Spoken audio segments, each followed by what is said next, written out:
Here's a message of importance to millions of people who are continually pale and washed out, weak and run down. Doctors will tell you that these conditions are often caused by a deficiency of iron.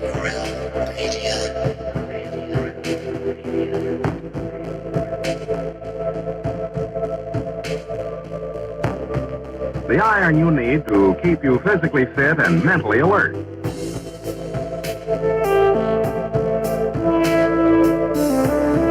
Medical studies show that 2 out of 3 women and many, many men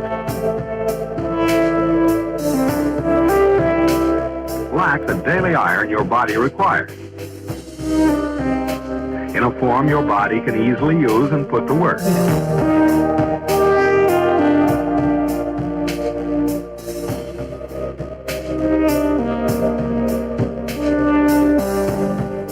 Every dose gives you more than your daily minimum iron requirement. We are awake, we are awake, we are not alone. We are striving for more. So if you're not getting the iron your body needs,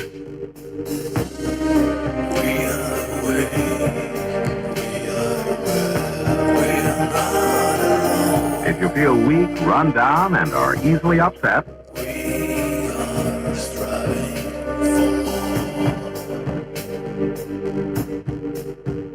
start taking iron today.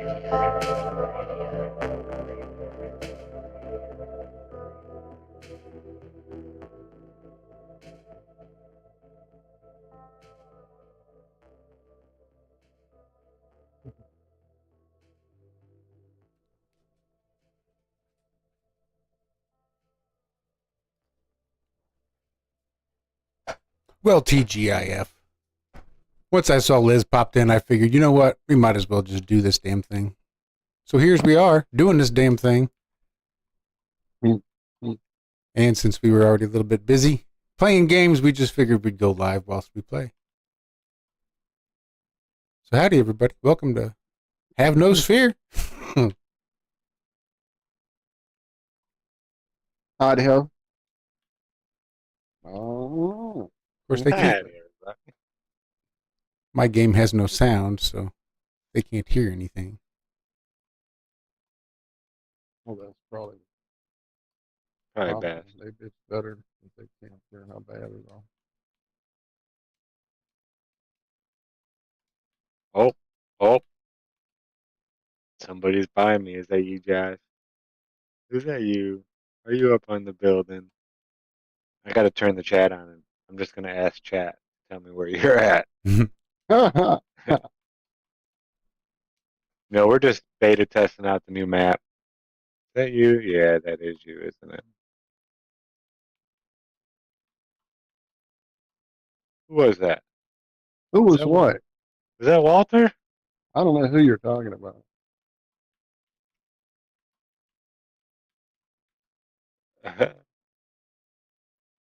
But I'll help you know who it is.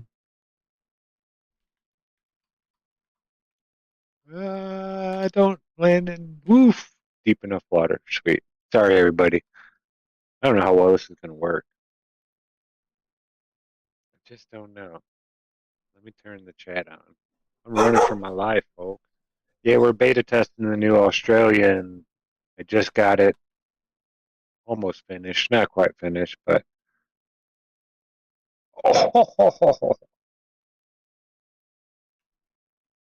that was a wicked shot right there. Did you see that, Walter?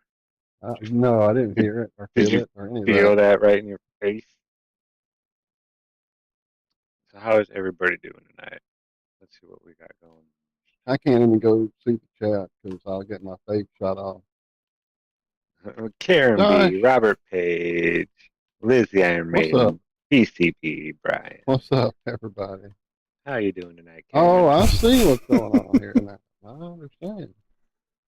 The gun I've chosen is incorrect, it would seem. Man, this red dot is not any good anymore. Why they messed it up? I don't know. I was excited when I found it. Now I don't even want it.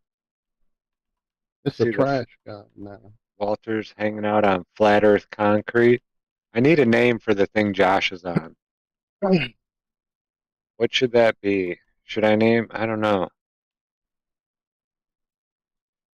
We need a name for the two floating towers, city things. I'd like to put a flat Earth something on them. But it's cool. You can see the Melodome all the way from over there.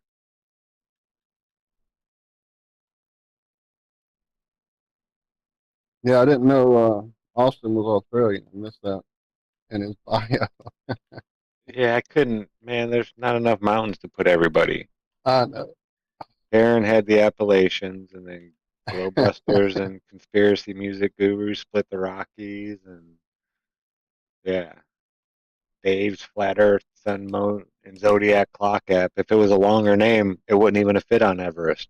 But luckily, it was only however many words it is, and I was able to fit it. But yeah, this be the map. I don't know if this is going to be the final change weapons and stuff. Maybe I don't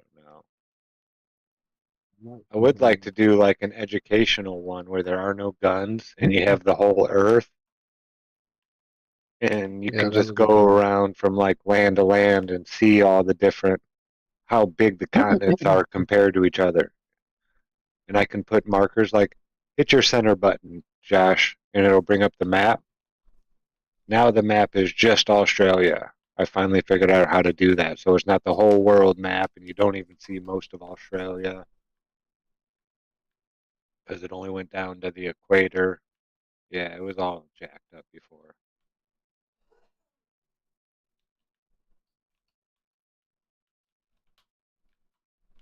Ooh, that was Walter, wasn't it?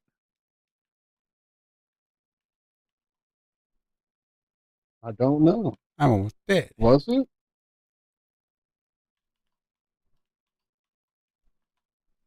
Nope, it was Josh. Sorry, I think Josh. it was Walter. I saw Walter. I guess it could have been you shooting.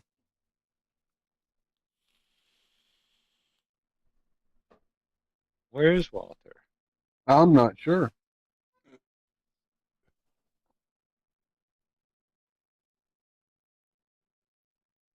So how is work today, Josh? Same old, same old. Yeah, I would say same old, same old. What kinds of weapons of mass destruction are you working on this week? Still same ones.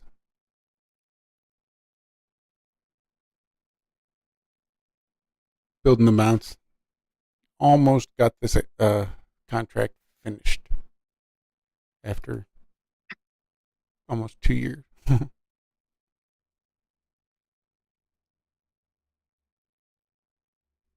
Dang, that's good, steady work. Contracts that last that long. There's Yep, probably not many companies that can do them, though. I bet you guys have a lot of machinery there. we do. We have our own machine shop and everything in house, so we do a lot of our own work. Oh, guys, don't make fun of me. I know that was a horrible shot. Did you see that?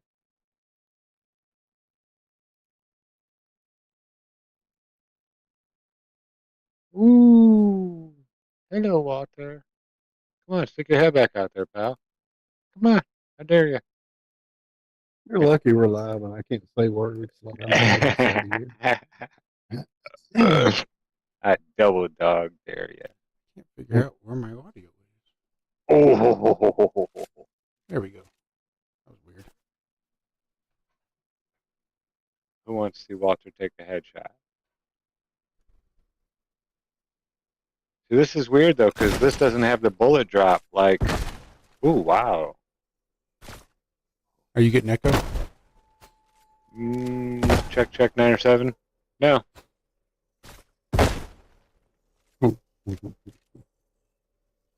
I don't have a good distance weapon at all. Hey, Bender. Hey, Bender.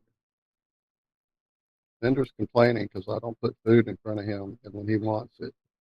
Oh, shnikes. Wow, I don't know what's going on, but I'm It's jimpy jumping glitching. I around. gotta take those out. The storm switcheroony things. They really glitch everything out. Those purple bottles, is that what you're talking about? Yeah. Yeah.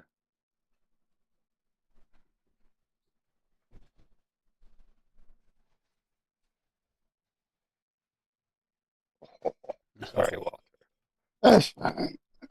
All right, are we done with this for now? Yeah, let's be done with this.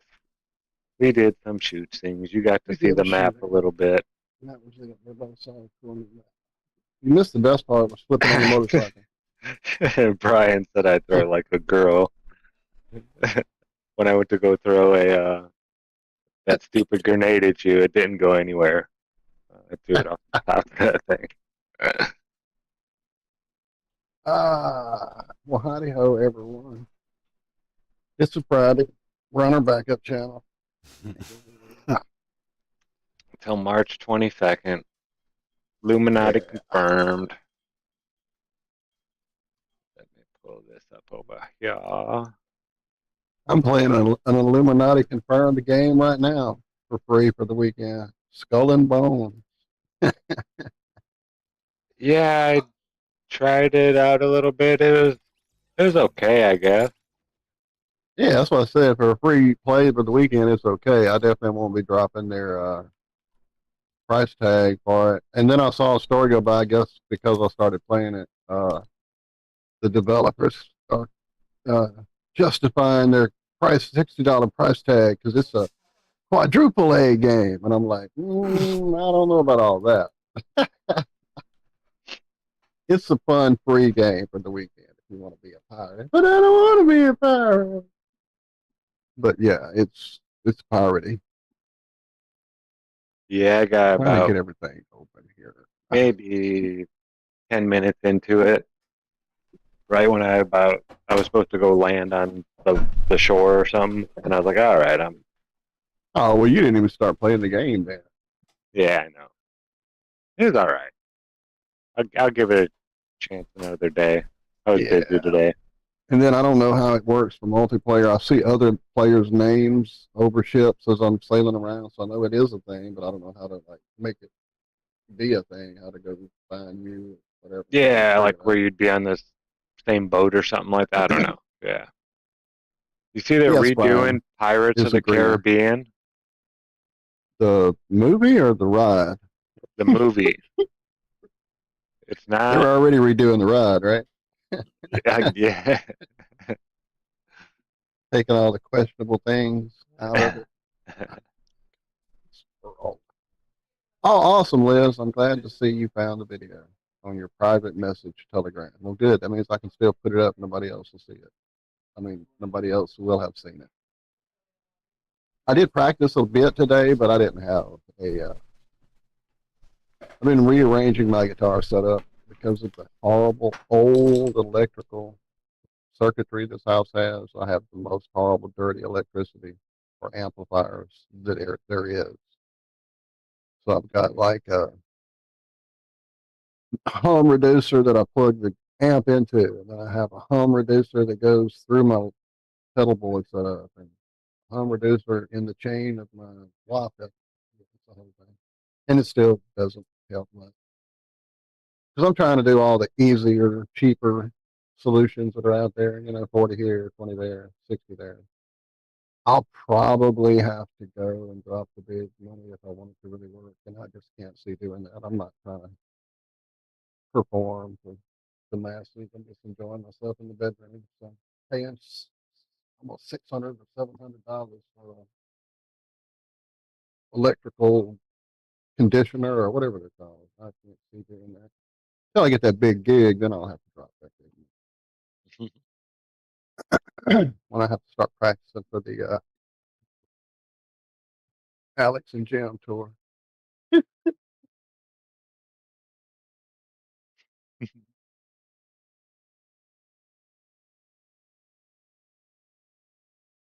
Speaking of, how is he? I haven't talked to Alex in a day or three. That's one horrible thing about going over here to our backup channel is we lose so many people that are regularly here hanging out with us because they just don't know to go here or whatever. Yeah, it sucks. Or they know we're just going to be dicking around playing video games on our backup channel because we don't want to waste people's time inviting them to a backup channel, I guess. So they don't worry about coming to hang out and watching us play. Anyway, I don't blame them. Ah, there's a thumb. All right, let me start typing now. The cat has moved. Oh man. Has Bill Nintano hit the chat yet? Yes. Speaking of people that we miss. Yeah, he says Ah, he well, sent there you you. go. I was just about to tell you, Bill Nintano. Just hearing the wah that you sent me. I haven't heard the dirt video yet, but just seeing you play around with it, and it didn't seem to have too much excessive noise. I went ahead and started looking for a used one on Reverb, and currently the only ones that are there are so close to the full price or so damaged from years of use. They're just not really worth messing around on there. So I went to a other big boxing type site that's not paying me to advertise them, so their name doesn't need to be spoken. But after putting in my bid, I got it for about $20 less anyway, which is about what the used price was on Freebird. So it all worked out. So it's headed my way. It'll be here, I think, by the 14th. So that'll be my Valentine's gift to myself. Butt cards and flowers give me a pep every time. What up, Austin? Mellow Dome in the house. All right, let me finish my typings. Berto. I gotta show Austin the new Australia since Mellow Right? Dome is the feature. You're Australian now, by the way. He knows. Austin. He I didn't knows. know if you knew. Well, Ray found us over here finally, and so did Robert Page. That's good. Probably if we would like put things out like on Facebook or wherever. But yeah, that hasn't been a. But since we don't have the morning quote unquote show that I have to put up a description and a picture and all that for, and then finish that, and the habit was then to share it on Facebook and other media. Since I don't do that on those mornings any longer, I haven't. I mean, truly, I do not go to Facebook. Somebody will say, "Oh yeah, I sent you or whatever on Facebook," and I'll go check it out then. Wait, something just happened on my screen. Oh, okay. Sorry, I see what happened. I just saw weird messages pop up and something flashed up and everything changed. Thought I was flipping out, man. Anyway, What am I seeing over here? Is that Josh? I'm seeing. Yeah, I got a little break point going. I I'm was dead. looking at this operator climbing into a vehicle or something. I was like, oh, what's going on over here? Yeah, I just kind of jumped in, didn't know what the fuck was going on.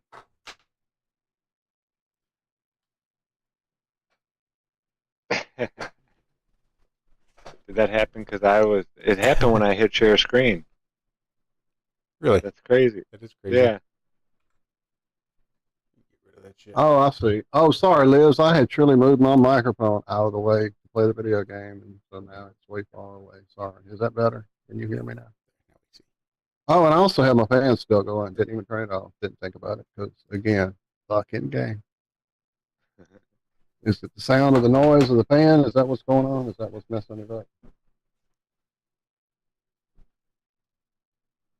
I guess that's enough. No, you sound You good to guys hear me me. fine? Yeah, Oh, okay. Yeah. That's all I sound need good to me. to know then.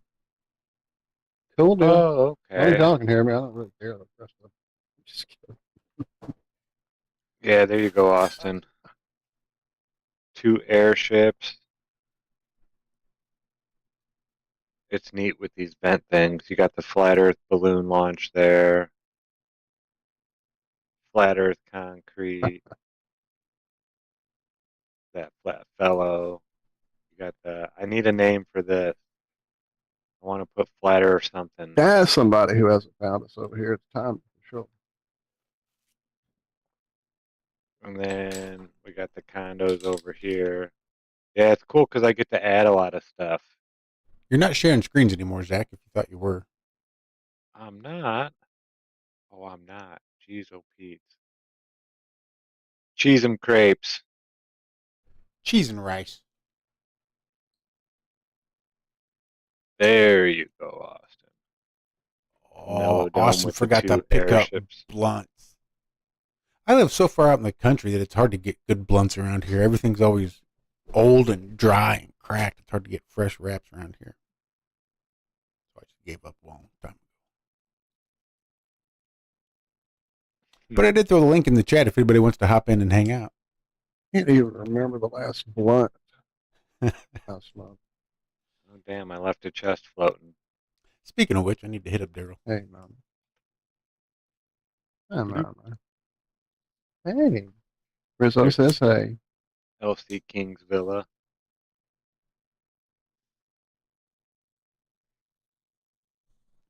But yeah, you got all the. I played a little bit of Bliss and Esso this morning, which Who is do? one of Lucas's favorite groups. Some Australian Oh, rappers. music. I got you. Yeah, Bliss and Esso. Wait, man. You're not sharing screens anymore, Zach, in case you thought you were. No, I just stopped it. Y'all Yeah. hungry? Is that what's going on? It's a little I early, guys. was. Can't believe I Oops, I left thought I that was muted. chest floating there. Cheese and crepes.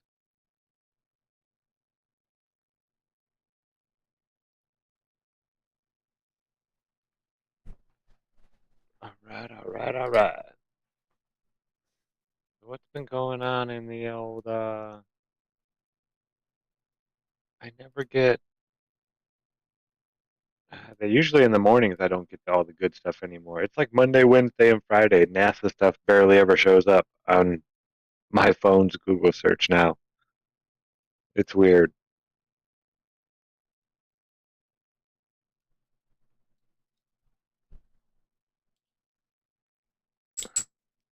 They found some big giant mountain off the coast of the United States, the west coast of the United States, that they didn't know about before, apparently. A mountain. A Underwater? giant underwater mountain. Yeah. How do you miss that? Isn't that an island? Yeah. You know, they said it's just almost up to the waters. It doesn't quite come out of the water, but it's really big, allegedly. It's Atlantis.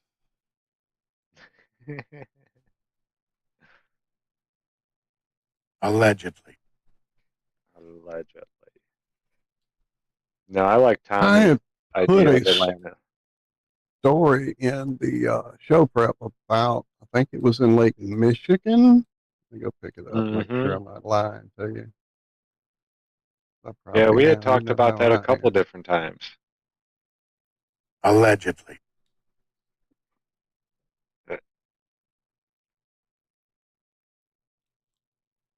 View over here. Yeah, they just put a new story out like days ago, literally, February 9th. So apparently it's back in the news again.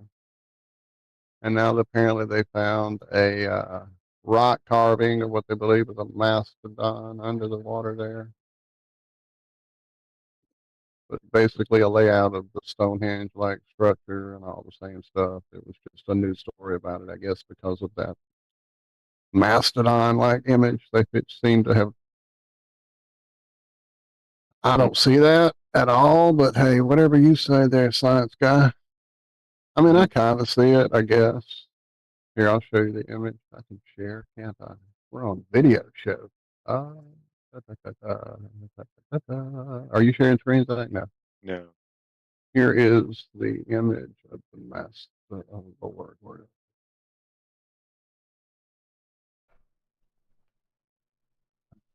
Now I can't find it because it's in a different tab. And oh, the fun we're having. Anyway, you see the picture there. Apparently, that image is this image. And I kind of see it, sort of, kind of. But I also know it. I see in clouds and Yeah. wood grain and other things. There's a word, but my brain is not awake enough yet to remember it. Pareidolia, paradoxia. I don't know, one of those words. Yeah. Pareidolia, I think it is. Did you pull up that Lake Michigan one? Yeah, that was it. That's where they found that mastodon image Oh, in okay, that yeah. same underwater. Yeah, I guess I could have shown that too. I didn't. Let me show the image of the place where they find these lovelynesses.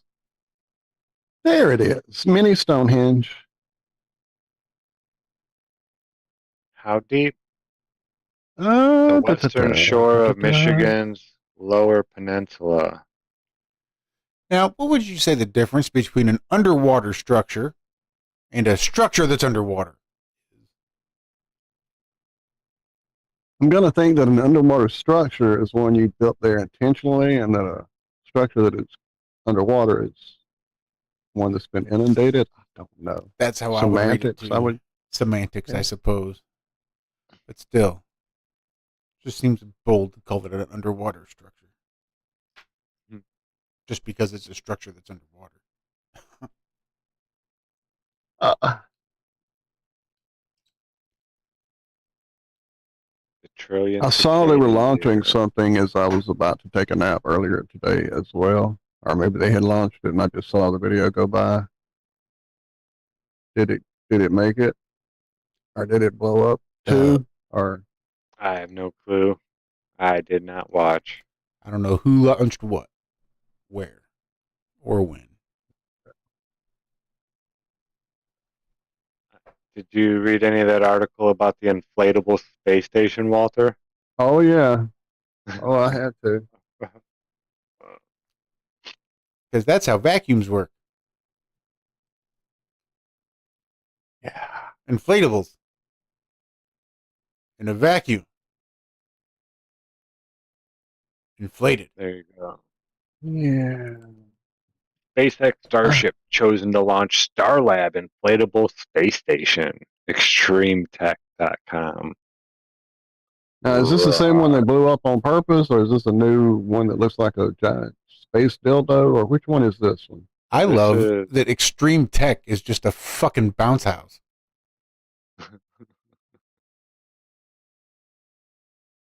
Blah, blah, blah. Retiring the ISS, blah, blah, blah. SpaceX to launch station with the Starship mega rocket. Okay. 26 feet in diameter,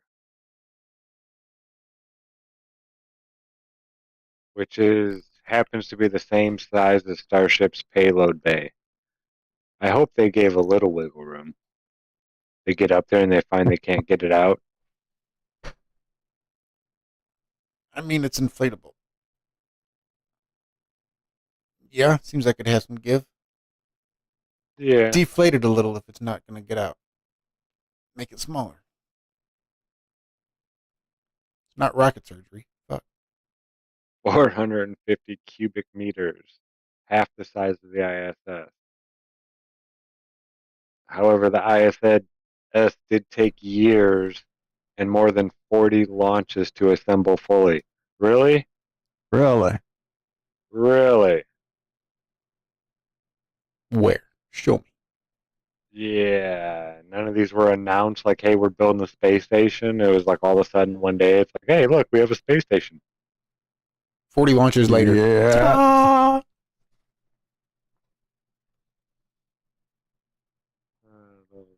Starship has launched twice with moderate success, but it's a long way from orbit, it says under that image. Now, how would you rate that, I wonder? Like a designated hitter in baseball who bats 500 is like extremely successful, and that's only 50% of hits at bat. I wonder what you consider moderately successful. Like 2 out of 10? Didn't blow up? That's success. Hooray for us. It hoped to launch in 2028. Yeah. Allegedly. And to begin offering leasing in 2020. Ponderous, man. That's still a potentially workable date. Yeah, I'm sure. Just like the what's the That name of that? 2024 one was going to be. Well, what's the name of Tesla's truck? The Cybertruck. That was a workable date. And here they are 7 years later, still waiting for their trucks. Ponderous. Fucking ponderous.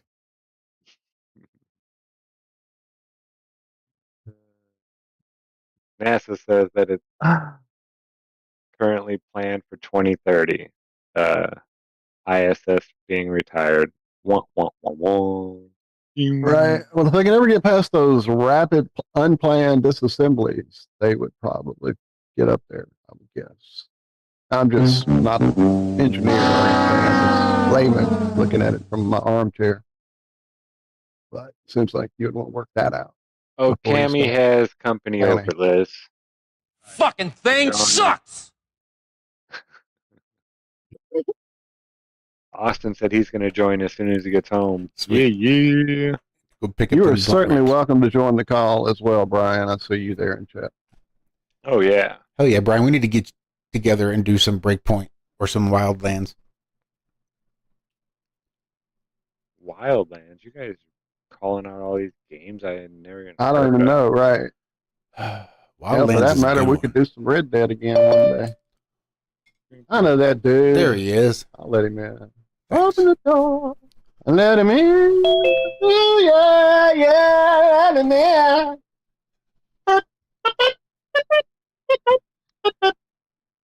This is the stuff you don't get on a morning show. Right? Testing 1, 2, 3. There's that guy. What's up, Brian? I know that dude. There's that guy. What up, I know Brian? that guy. What's happening? Not much, man. How you doing tonight? Howdy, howdy, Brian. Yeah, not too bad. Man, if I get back to the call, I know it's here somewhere. That's not it. That's Skype. Turn off Skype. There we go. Gosh, it's gotten me wanting to drink a coffee. Look at you. Look at me do it. I'm a bad influence. Enabler. Speaking of, was it you that told me to watch Loudermilk? Josh, somebody said, hey, you should watch this. Could be. I watch Loudermilk. I like the Loudermilk. Yeah, I had had not come across the viewing, and then suddenly Michelle was like, hey, this looks interesting. Don't you like that dude from that movie? And I'm like, oh yeah, that's my boy from Office Space. Let's check it out. And as it started, I'm like, wait, this seems like something somebody told me to watch. I thought it was Zack. Then I was telling him about it, and he was like, no, I don't know it. So I went and found like the first episode is on YouTube for free. So I started it, and he watched the rant at the chick that he, let's go first at the coffee place. And he's like, oh my God, my new favorite show to watch. I'm like, right, that dude is like my hero. I want to be him when I grow up. Let me ask you something. There he is. When you come in on Monday and you're not feeling real well, does anyone ever say to you, sounds like someone has a case of the Mondays? No. No, man. Shit, no, man. I believe you get your ass kicked saying something like that, man. That guy. I'm not even sure we finished Loudermilk. Now that we're thinking about it. I gotta find this one. Go ahead. Anybody ever have a case of the Mondays on Friday? Yeah. Hell, I've had them on Saturday, believe it or not. Sounds like somebody's got a case of the Mondays. I did, dude.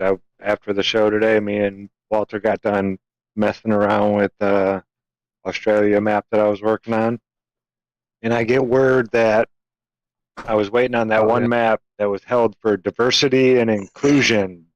I broke their policy, diversity and inclusion policy. And I was like, what? It's like all the maps are the same. And then I finally heard back from them and it said, yep, it is as stands. We did this because we find that you broke our policy, blah, blah, blah. And I was on fire, dude. It was an automated response. They didn't even tell me what the fuck I wrote or what I did, to break the policy.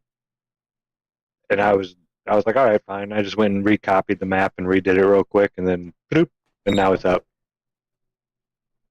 But yeah, I had a case of the Mondays when I started today for sure.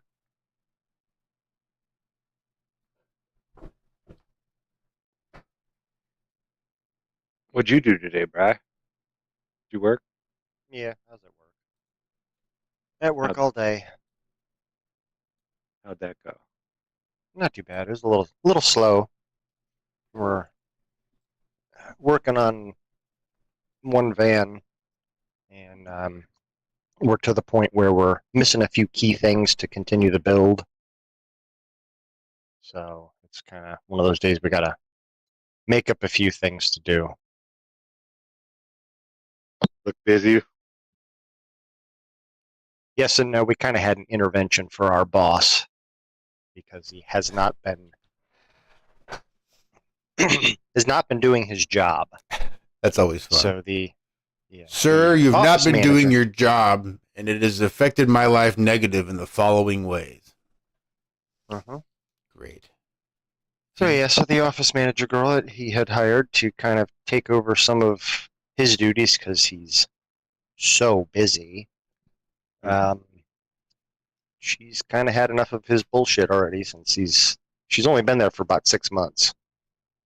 And she ended up calling in the I guess investor partner or business partner that he has.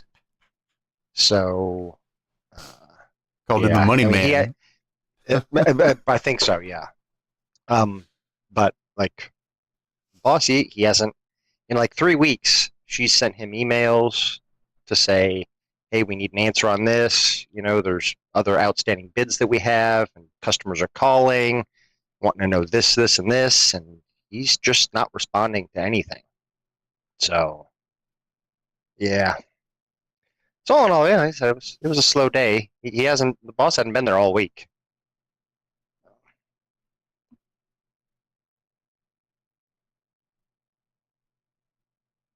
Sounds like a Monday. Yeah.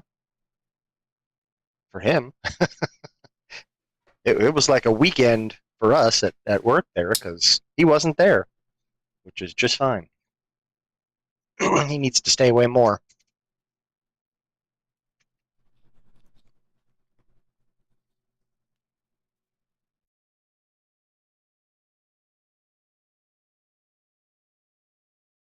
And I'm playing catch up in chat just to make sure I haven't missed anyone there. Sorry. Then I lost the button. Couldn't find my mute.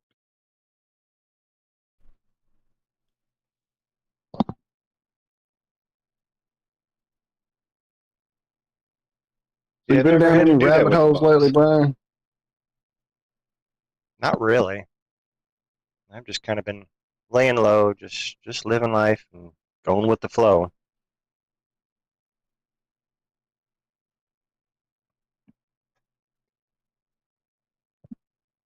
Slowly kind of working on my two coworkers up at work. They're pretty open-minded. So Yeah, my favorite one that gets most people is you just ask them how much you think the Earth curves in 10 miles. Mm-hmm. And they never, ever believe you. Ever. Because it sounds absurd. When you say 66 feet, they're like, yeah, right. There's no way. They're thinking inches. Yeah. Or maybe most people don't feet. even know how high 66 feet is. If you say, well, that tree is 66 feet, they don't know that. They have no way of even really knowing. Mm-hmm.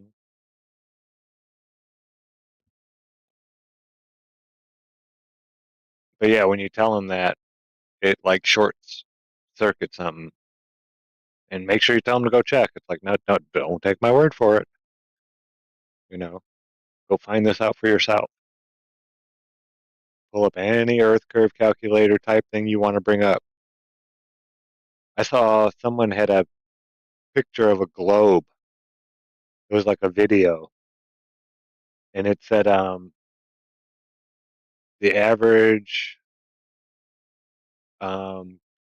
curvature of the Earth is nearly 8 inches per mile squared, because it's like, what is it, 7.98 or 7 point, I forget. Adam would know. He had that stuff down.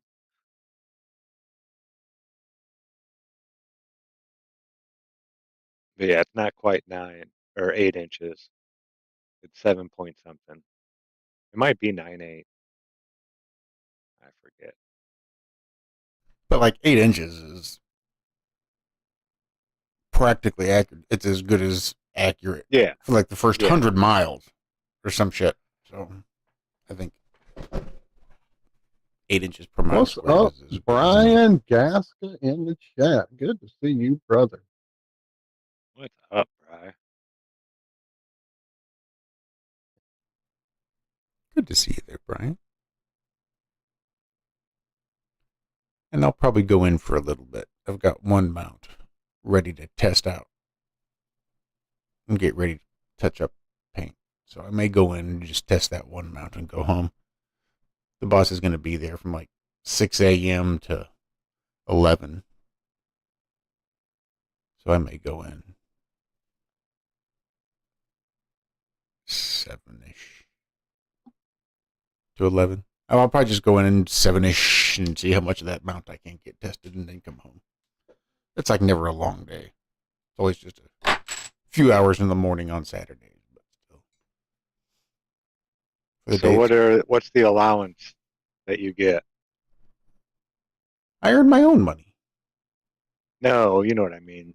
Like when you're lining these things up, how perfect do you have to be? Oh. Now see, it's different because when I'm testing it, there's so many different readings that I'm taking, and each one's got its own different tolerances that it's got to stay within. So average is probably about a 0.5 mil. That's teeny tiny.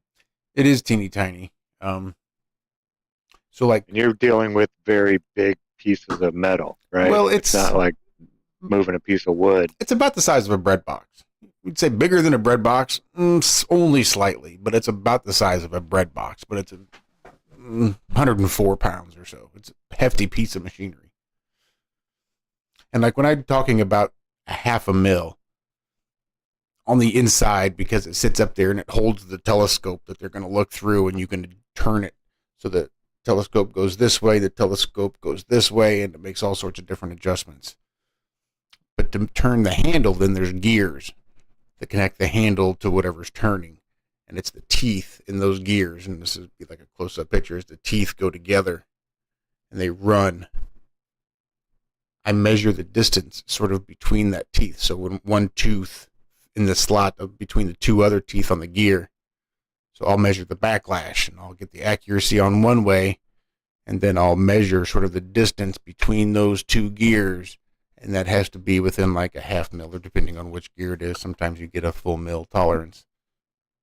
But yeah, you just looking through the telescope and you zero everything out, make sure everything's level, and then you make your adjustments and you look through the telescope again to see how much it's moved. Sometimes you got to break out the calculator and do some maths and shit, but it's all pretty basic. It takes about 3.5 hours if everything goes perfectly, but it rarely does. A lot of times I'll have to pull out one of those shafts with a worm gear on it, and the worm gear just kind of spirals down the length of a shaft, almost like a screw, and the teeth of a screw would be the worm as it goes down. And I'll have to file some of that worm gear off to get a little more range of motion, because I've got to be able to move that telescope certain directions and that full range of motion so they can see it when they look through the eyepiece, see where they need to go down range. But because it's all indirect fire, you're actually just sort of putting in the coordinates and shooting out. Fun stuff. Do you get to fire the cannons? No. That'd be cool. You got a big giant range there. You gotta test them out. Do you guys get stuff sent back very often? Not very often. I mean, we do pretty good. And it just depends because we've got so many different instruments going out the door. I don't know how other people do and how other instruments do.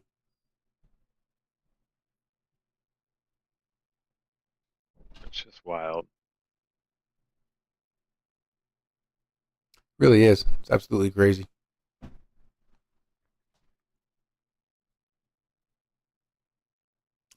But like I said, Implement of destruction. got about 7 more left to finish out this contract. We've been just under 2 years. There he is. Yeah. Got it. And then they'll call up another contract. Then I'll do another 150 mounts or so. I'm on number 124 is 124 is the one I'll be testing tomorrow.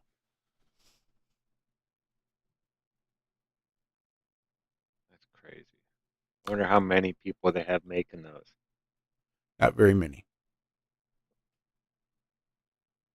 Yeah, I wouldn't think so. A lot of the tools we use are proprietary also. So like the Army can work on them. Like you'll see the videos of the huge ass long trains just chock full of military equipment. Just long trains just going and going and going and going. They're taking it to a Army depot and they just store all this stuff there. And it's just fields, like hundreds of acres of military equipment just there. Like that's crazy. Tanks upon like a field of just tanks as far as you can see. So that's where you get those videos of the people that show the trains going through like Chicago area, and they just show a train. They're all moving these military assets around, and it's they're getting ready to do something, and yep. Yeah, they had a depot in that little town I lived in. It was right by the railroad tracks. This brick building, all boarded up, had all the, fencing around it with the barbed wire and all that stuff, and nobody went in there. People said, "Oh, we started to go in there, and then we saw helicopters come and this and that." And I never believed when they said any of that. But people just realized, don't go in there. It's a military, thing. And all it was used for was to store like Hummers or something like that. Because the Hummer factory, it was like the extra Hummers or whatever from their lots from over there. They would put in this building. And every once in a while they would come and it'd be all grown up. They'd grow up the whole field. And then they'd come and cut it all down and store a bunch of stuff there for like 2 weeks. And then they'd ship it all somewhere else. And then the field would grow up for, a few years and they'd do it all over again. But it was rarely used. It wasn't like it was just storage, pretty much. That's what most of that stuff is. They're just moving around their storage crap. There's Brian. Beard's looking awesome, man. It is. It's a little scrunched up. I can get it a little bit lower, but the camera here does not do it justice. That's awesome. How about you, Austin? You cut your hair yet? Hell no. Nope, decided no, against it. Huh? I just said, shave all that shit off. I mean, there is some days where I'm looking in the mirror, I'm like, yeah, maybe. And then I'm like, I'm too fucking lazy to do it. Too much work. I'd rather just put it up and leave it alone. Yeah, I regretted it after I shaved my head. Really? Yeah. It never grew back the same.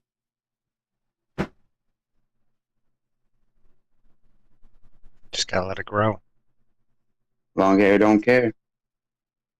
It goes through phases. because I used to shave my head just because I didn't want to deal with my hair, and I got a pretty good mullet going on right now. It's getting quite long, but it definitely goes through phases of it doesn't want to do what I want it to do, and it sticks out. They gave me the nickname of Doc from like Back to the Future up at work because it gets a little crazy from time to time. Mm-hmm. My beard's the same way. It's like it's always in a state of transition into something else.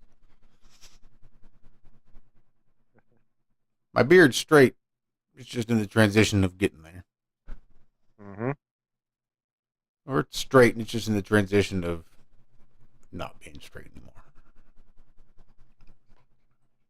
I only had it straight, my beard straight for it was one grow season because I sat there and it was like every day I'd sit there and brush it and brush it and brush it and comb it. And then while I was sitting there, I'd sit there and pull on it constantly and just sit there and pull and straighten it out. Like it was just like part of my habit. I should never did it. That never worked for me. Mine always grows to the right. Always. Mustache and beard. No matter how much I try to push it the other way on purpose, unconsciously, whatever, it still said, "No, man, we're going this way." Yeah, this kind of flows to this direction. This Right. How I was in utero. Right. Have any of you guys listened? Man. Have any of you guys listened to that Putin interview? Yeah, I did last night. Yeah, me too. I can't help but think, because he held a good conversation for 2 hours. Pretty well educated dude, gave Tucker Carlson a little history lesson. I just kept thinking, man, I would love to see a 2-hour interview with Biden. That'd be comical. Like, we got a president came and hold a 2-minute conversation, and it's kind of fucked up. he'd probably fall asleep during it. Like, man, we're in trouble, dude. I mean, it's one thing you can say is, hey, if they didn't attack us yet, they're not going to attack us. I mean, now would be the best time to do it. I mean, come on. No, they're not. They're all on the same team, obviously. Him and Kamala in charge of the military. Yeah, now would be the time, in my opinion. Just saying. If I were, the bad guys, I'd be like, send it. He just fell again, dude. And he fell off the bike the other day. Go. Just go. Let's go. Yeah, right. Yeah, they don't need to, though. All it takes is for somebody there in office to think, well, they're scared of me now. Now that I'm here, they're going to be scared, too scared to do anything. And then somebody does something, and now you're kind of got your back against the wall. It's like flying that don't tread on me flag. All right, bitch, well, I just tread on you. So what the fuck are you going to do now? What are you going to do? What now? So somebody does something and says, all right, well, now what the fuck are you going to do? Well, now they're scared of me, says, well, I guess I got to keep them scared of me. I'll just go big or go home, and we'll just fucking turn the place to glass. Fuck them all. I don't know. We'll see. We'll see. I don't think it'll come to that. I think they're just reigniting the Cold War again. You think in World War II they thought it would come to that? After World War I ended, people thought, well, man, we really need to watch our backs because we're pretty sure this is going to kick off again pretty soon. Like, nope, that was it. We learned our lesson. Fuck, that was dumb as hell. Let's not do that shit again. And we did it again. Yeah, they were talking about chemical weapons, I saw. If chemical weapons, where they asked Biden, if chemical weapons are used, what will NATO do? And he said, we will be returned in, pretty much saying we'll do the same thing that they do. It's like, whoa, Joe, no, that wasn't the answer you were given. You're not supposed to say that. Didn't we use, DU rounds in Iraq just by the millions? our bullets were just infected with depleted uranium. And all the rounds and all the bombs and all the shit that we sent down there was just irradiated the whole place with radioactive waste, essentially. The DU rounds just fucked them all. We had God on our side. It was all right, right? Isn't that how the motto goes? Uh-huh. We did it. We did it. Yeah. Praise Allah. Yeah. Save democracy, and they've all got God on their side. That's what's classic. Yeah, exactly. I love that song by Bob Dylan. Talking about how the Germans had God on their side and all these different people, how when we went and took over the Indians, it was all right. We had God on our side, you know? Yeah. I've seen him doing a couple. He's going on tour, I think. Bobby D's coming around again. Man. Talking about when he Gotta wrote. keep pumping them out. Satan is quite the taskmaster. Chief. He said he can't write anymore. Not the way he used to. He said in an interview recently, he's like, probably got Parkinson's. Well, they asked him, how do you write? He's like, well, dictation. I don't write like I used to. I'm sure there's a hierarchy for the adrenochrome and who gets the good stuff and who gets the stuff where they were just barely a little bit afraid, and then the ones who were just like having an off day, maybe they were having a case of the Mondays. Well, Bobby D's down on the ground on all fours, picking up the scraps of adrenochrome. Just trying to get every last little drop out of there.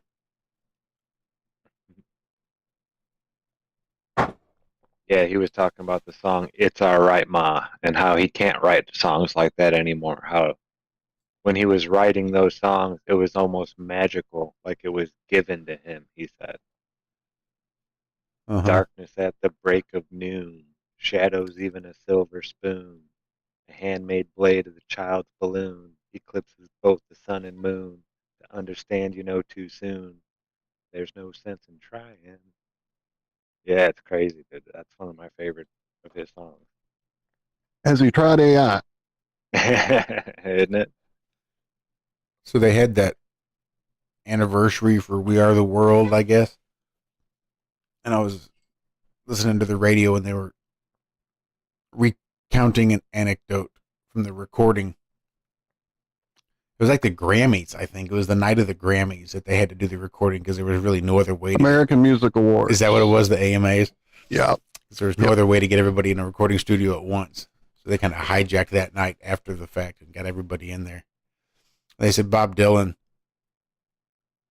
knew he didn't have the greatest voice and was surrounded by all of these like super talented musicians and singers. And they said he was just so fucking nervous. If you go back and watch the video, you can just see how nervous he was when he had to start singing. I don't know. I didn't go back and watch it. I wanted to, though. I haven't heard. You know how they got him out of that? And got him to do his part. And we are the world. You know how they got him to do it?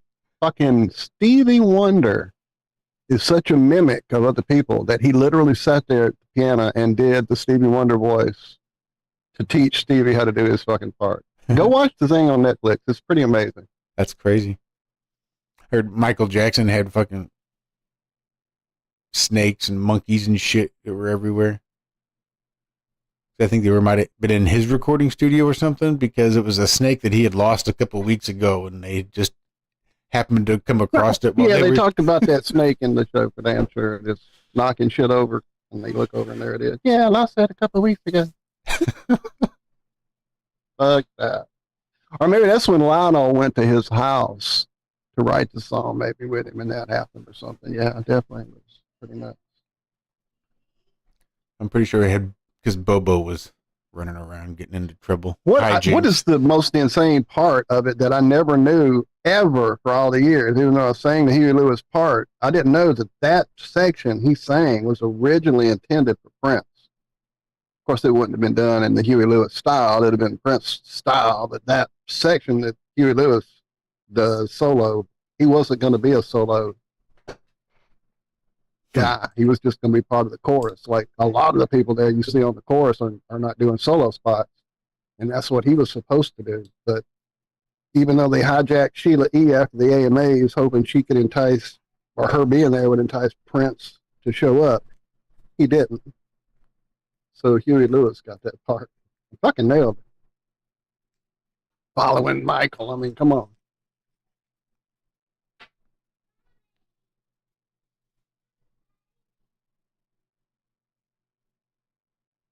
Yeah, you need to go back and listen to that song. 100 years ago, I still had one cassette lingering in a box of tapes that was a recording of us doing that in choir that we had gotten, you know, I mean, it's off of a jam box in the back of an auditorium, but I don't know that I still have that box of tapes, though. It could be up in that little attic area above the bathroom, perhaps. Big solid chunk of bismuth we're gonna melt tomorrow and try to make crystals.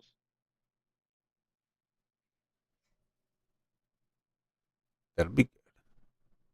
Oh, wait, let me go back to the call. I saw you holding it up, but it was small. Show me again. Oh, yeah, that's a huge piece. Where do you get such things? Ordered it from a metal place. Fucking internet. Dark web. No, I'm kidding. Them internets. Yeah. We had some luck making crystals one time, and then the last time we tried it didn't work. I know, as I well. remember it was fucking awesome. Nature doesn't do straight lines. Shit, nature grows pyramids, man. It's crazy. Got to have the right ingredients, the right, environment. Poof, creation. Yeah, it's wild.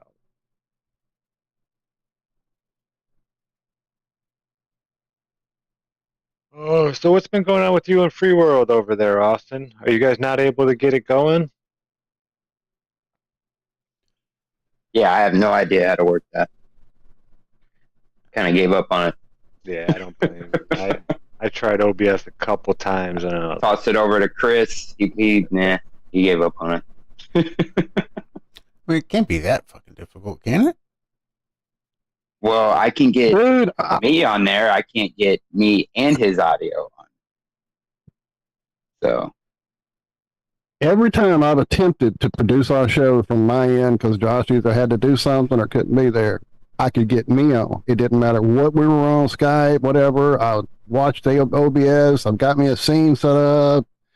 Everybody's there. Let's go. All we hear is you, Walt. I'm with you, brother. I don't get it. I watch the videos. I follow the steps. I do the scene. It's like ready to go. It's just Walt. I'm like, okay, OBS is not for me, apparently. And Josh just does it, Oh, Free World doesn't require any OBS. But to get Chris and who together, don't they have to be? Shouldn't. I'm not the one. That's why I don't do our show. Because Butt has 2 audio inputs. Yeah, well, let's do some live production. That'll make everybody go to sleep. I literally went through every option on the secondary audio, and he still wouldn't come up.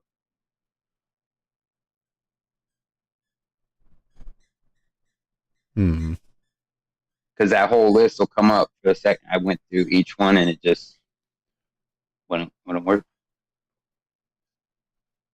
You should only have to match it to whatever. I still have it up here. Your call is whatever you're using for your call. Like if you guys are on Skype, should just check your output on Skype and that your input on Skype, or just match it up to the Skype. Right. Is all you should have to do. And that's the one that should work, as far as I know. And I have Skype completely updated. And every time I get on there and want to leave and go mess with something, it freezes up on me and boots me out. Skype does? Yeah. Fucking Skype. Yeah. Skype sucks. And there's like updates like every day, I swear. Every other day.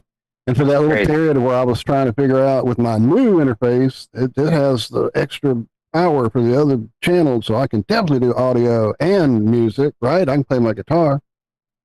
I've watched videos. I've done exactly what they say. Plug it in. Hear my voice, no instrument. Take my voice off, there's the instrument. Put my voice back on, the instrument goes. It's like this. What the fuck? Well, Chris has a mixer. Surely he can mix it together hardware and then set his input there to whatever his mixer is. Yeah, I tried to tell him what you told me, but I don't know if I translated it very well. Well, and that was using a whole goofy that was with the virtual audio cable and using the voice meter banana and mixing it that way. But he's got that super simple gamer mixer with LEDs and shit where he can just mix it all right there, and it goes, mixes it, and then shoots it to the computer. And all you got to do is take it where it shoots to the computer, load that right there into butt, and because that's all I do. Because mine's just a USB connection, so I just load that USB. I mix it all here, run it to the computer, and then wherever that connection is, that's what I load up into the butt, and that's how it runs. Maybe, hopefully, he's listening right now. Well,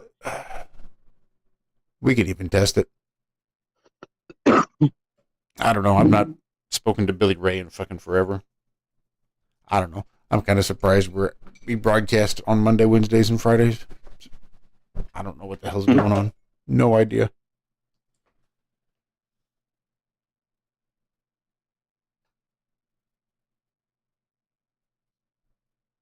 Man, it's good to have a Friday night off. I bet. That's rare for you. Yeah, it is. Yeah, it is. Got lucky. How's it been going down there? Good. I know, wasn't there some crazy weather up the West Coast? Yeah. Florida? Yeah, and it's been a cold winter here for it being Florida. But yeah, it's been good. It's been good. Business has Dude, been the good. coldest winter I spent in my life was in Florida working a rig. Because we were all excited. We're going to Florida for the winter. We're going to Florida for the winter. It was 80, whatever. What year did the Challenger explode? Because I was on that rig when they called us over. You got to come watch this. And we were all, because it was about to launch. And the dude, our driller was all into it. And so we all piled up in the doghouse and started watching and like, what the fuck? But yeah, we were freezing to death in Florida. Of course, that's more northern. That's like right by Alabama line. Yeah, I'm slap in the middle. Bruton, Alabama, I think it's right there.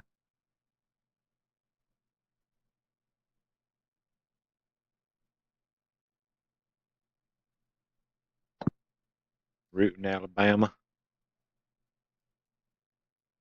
Tuscaloosa, Alabama. Cleveland, Ohio. Nobody? Wanna let it burn, wanna let it burn. Hello, Cleveland.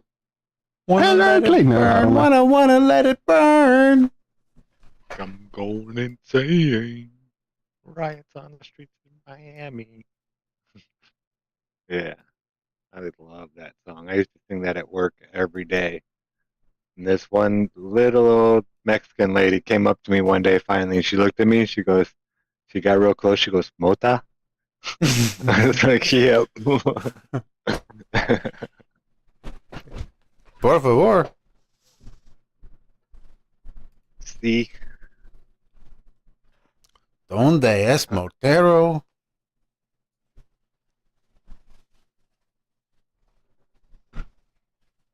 Yeah, I'm pretty good at speaking broken English. Got years of experience. Isn't it just speaking regular English, but badly? Yeah, there's an art to understanding it, though. Or maybe some people just didn't want to understand it. That Maybe could have been the case, too. Broken Spanish. What are we talking about? Spanglish? You get up there in northern Indiana, you come running some of them country boys that, yeah, they're not the nicest people to other races, I guess you would say. There's quite a bit of that up there. Not saying it's weird. It's not so much out in the country. It's more in the cities. It's messed up. In the country, everybody's all friends. It's so backwards to the way they say it is. it's in the cities where they all hate each other and there's all the violence and the crime and all that shit. You get out in the country and everybody's just cool.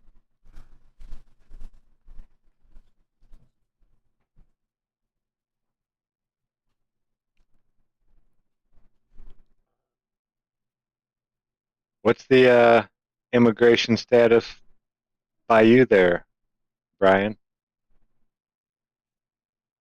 I know Michigan, they said there was a bunch of people being shipped up there. Have you seen any of that? No, not around here. Not where I live. Yeah, same here. I know where my mom lives, where I used to live up there right by Chicago. They shut down one of the public schools and turned it into a shelter. What the fuck? FEMA has Yeah. all these camps. I don't know. I don't know. They Those shut camps down are one of the not public for immigrants, though. Well, neither are the schools. And she's like, well, there wasn't that many children that went there. That was the least popular. I was like, yeah, now all the other teachers around there get to have all these extra children in their classroom to try and teach when they're already teaching too many children as it is for one person to have, try and teach that many children. 30 plus kids in a classroom. Yeah, and I mean, it might be different getting closer to the cities like Baltimore and Washington, D.C., but I mean, I'm surrounded by fields up here. Matter of fact, the county that was, I mean, I could essentially walk to it from here. When we had our house built up in that county, one of the clauses as part of the contract that we had was dealing with funny sounds, smells, and other stuff, farm-related stuff. And if you couldn't handle that kind of stuff, it was like I said, it was in the contract that we signed. Can't handle that stuff? Don't build up here. Don't move up here. That's I mean, epic. That's we fucking don't epic. see we don't see too much immigration issues up this way. Yeah, nobody warned us moving here about the bar gas smell that we get during grinding, which basically smells like cat poo. It is literally a city or a town, whatever, the size, Zack. It smells like the biggest cat box you've ever been in for about 4 months at least, if not 5 when it's bad weather, or sometimes 6 when it's really bad weather. They can't get it finished, and it's piled up, and it starts igniting in spite of their constant wetting it down, because as it disintegrates, it starts setting itself on fire. Mm-hmm. So then you get burning cat poo. But yeah, I didn't get any paperwork or anything warning me when I moved in. But they come here for it. Like there's literally a freaking encampment that used to be a motel here in town. Used to have the best fried rice at the little restaurant inside that motel growing up. But yeah, it closed down years ago and just sat there kind of empty. They turned it into or one section of it into a laser tag when that was real big in the late 80s, early 90s. And then that was about it. It sat empty until suddenly fences went up and stuff got torn down and weird buildings started going up in there, and it became a compound, literally. And every year they come here to do the grinding, driving trucks that are huge and filled with a load that constantly people are having wrecks with and getting hit by and all that.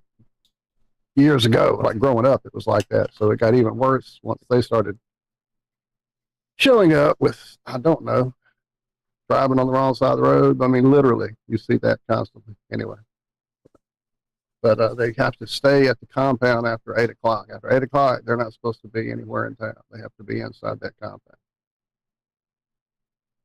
And then once it all finishes up, they disappear and that place sits empty for the rest of the year until grinding starts up again and they show back up.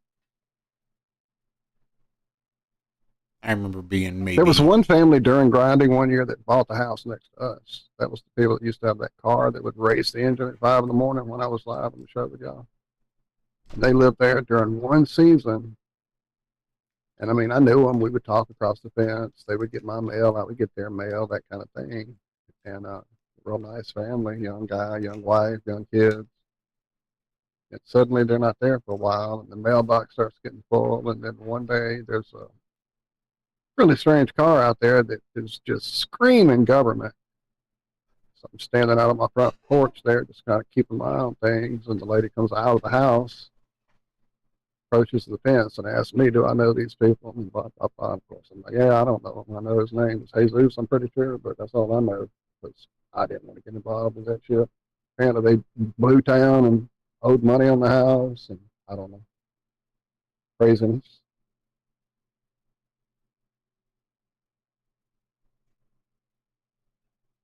I remember They were being. always, like I said, nice to me. So, anyway, what was that, John? Because that was probably 6 or 7, maybe. I was real young. And my uncle, who was a pilot, lived in South Texas. And I remember visiting him one year and walking through the cane fields. And he just broke me off a piece. I can still remember the texture and the sweetness of chewing on that sugar cane. Crazy. Yeah, that's sugar cane you grow in your garden for your grandson or whoever. That's what my grandpa had growing up, and that's what I knew sugar cane was. You went out, grandpa cut you a big old chunk off, you chewed on it, and that shit was awesome. And so I get here when my dad moved here with my stepmom, and I'm like 8, and that's the first thing I see is all these miles of cane, and it's just like, oh, and I'm like, well, I want some, and Dad's like, yeah, no, it's not like that. I'm like, what do you mean? That's where they make sugar from. How can it not be as sweet as what Grandpa has in his garden? And he's like, no, I'll cut you a piece, but you want to enjoy it. And sure enough, he did, and it was just green tasting, full of chlorophyll. Yeah, it was not even the same thing. Huh. Interesting. Not here, it isn't. It's a totally different type of plant. And then they burn it as part of the process of harvesting it. They burn it off. So I even thought maybe that would make it taste better. He said, yeah, no, it doesn't. Don't do it. And I didn't. I trusted him after that.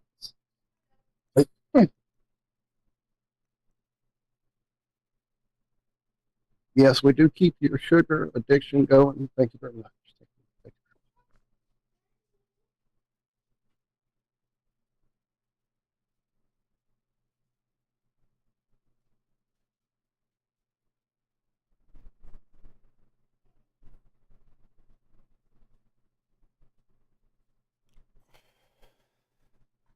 Yep.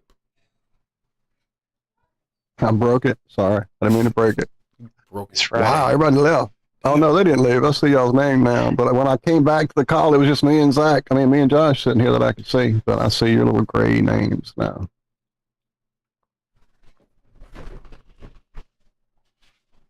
I do. I really do. Oh, I thought for sure my laptop had a CD-ROM on it, but it doesn't. I've got the CD I need to figure out how to upload somewhere. Doesn't I have have like a no slot clue. beside? I don't think so. Because sometimes like the newer ones won't have the old school ones used to actually slide out, Uh-huh. and now they just have now laptops don't even have that. But No, the I'm one gonna I had, say you if actually it's slide the if it's disc into a laptop, slot. yeah, it might have it, but as far as the computer these days, if you don't build it in there, it's definitely not there.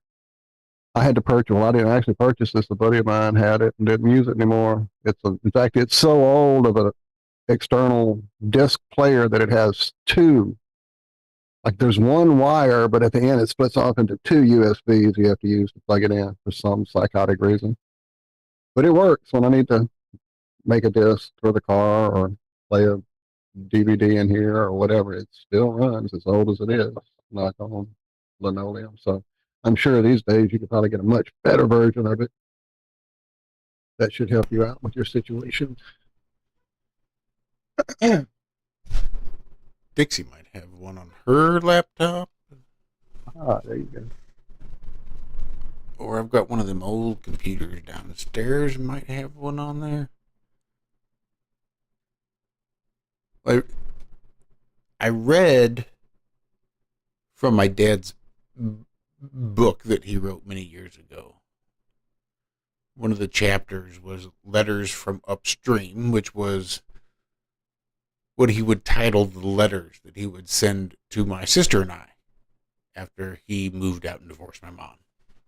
So he'd write us letters, and these were the letters from upstream because he lived by the river, atop of the bluff, there where he grew up. And I think this disc, if I'm not mistaken, is actually him reading those letters. So there's a real good chance somewhere on this disc is my father in circa 1980 something, hoping that I don't become a flat earther. Specifically saying, don't become a flat earther. I'm pretty sure. Are you fucking serious? Yeah, I'm pretty sure it's going to be. Come on now. Yeah. No, get the fuck out of here. You're kidding. Why would he have said that? Remember, I don't know if you've ever heard me recount the tale of the pale blue dot and my father's fascination with Carl Sagan and his writing of that pale blue dot and how it just blew him away. And that was sort of the premise of that particular letter from upstream, was the pale blue dot and just the impact of seeing Earth from a million miles away and just how insignificant we all are, and to remember the mystery and just, don't get caught in the ways of old and this ancient mindset of thinking, and, don't become a flat earther type of thing. I'm almost positive it'll be on here. I just got to find a CD-ROM to play. Yeah, I'd love to hear that shit. That would definitely need to become a morning soundbite. That's awesome. Those kind of little time capsules. That's just like that tape that I now want to go dig up and see if I can find from Quality back in the day. I got a CD, right? But I have no way to play it. You need a CD-ROM? There's got to be one on one of the computers here. Uh-huh. That's what I was saying. But not on this one. We've got, between Dixie and I, and our love of music, we have hundreds and hundreds of CDs. We've got probably, 300 DVDs and no DVD player on which to play them. The best we could do, I think, is hopefully hook up a PS2 and hope that it still works to play a DVD. See, and I've done everything I can to hold on to every format playing thing that I have formats of. I've got turntables, I've got VHS players, I've got disc player. Hell, I've got cassette players. That's what I'm saying about the cassette. If I had the tape, I could pull it out. Now, how I can get it into my computer, I don't know that technique yet. So maybe from that's analog cassette to computer, I don't know. But yeah. Should be pretty easy. Maybe that's a sign of a super advanced civilization. Like they say, the Mayas and the Incas just picked up and left.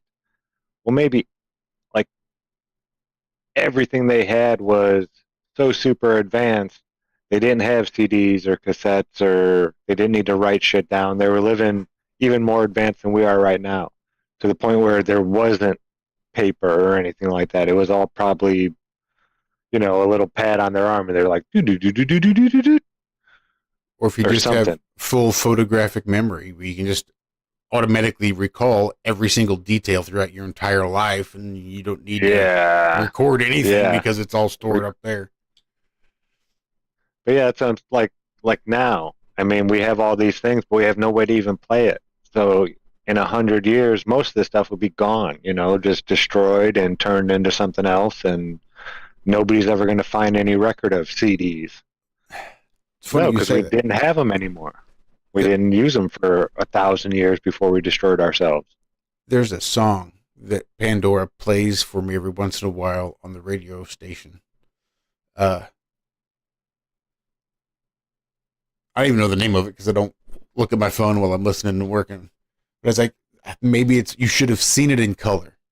And it's basically the story of the little kids at their grandpa's house, and they're like looking at the pictures he's Epic got song. sitting there. Yeah, and about all the black and white. And it got me to thinking how this is an entire experience that like my son won't have. I have almost no pictures over the last 25 years because there was no film. There was no really need for me to do it. Everything was stored digitally. I've got boxes and boxes of fucking pictures and like legit pictures. I've got negatives if I wanted to take them up to Walgreens and develop them into pictures again. But my kids aren't going to have the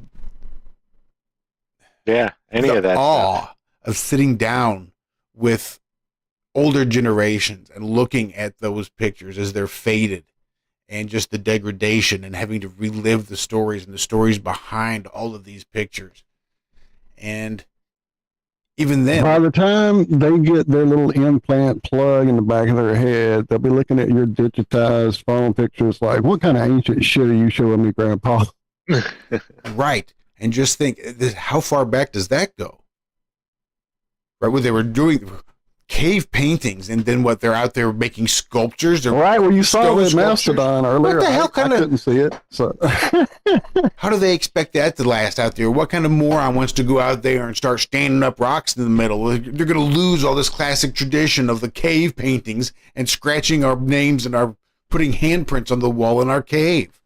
We have to hold this art and hold these things, because otherwise this whole thing will be lost and we'll just never be able to remember.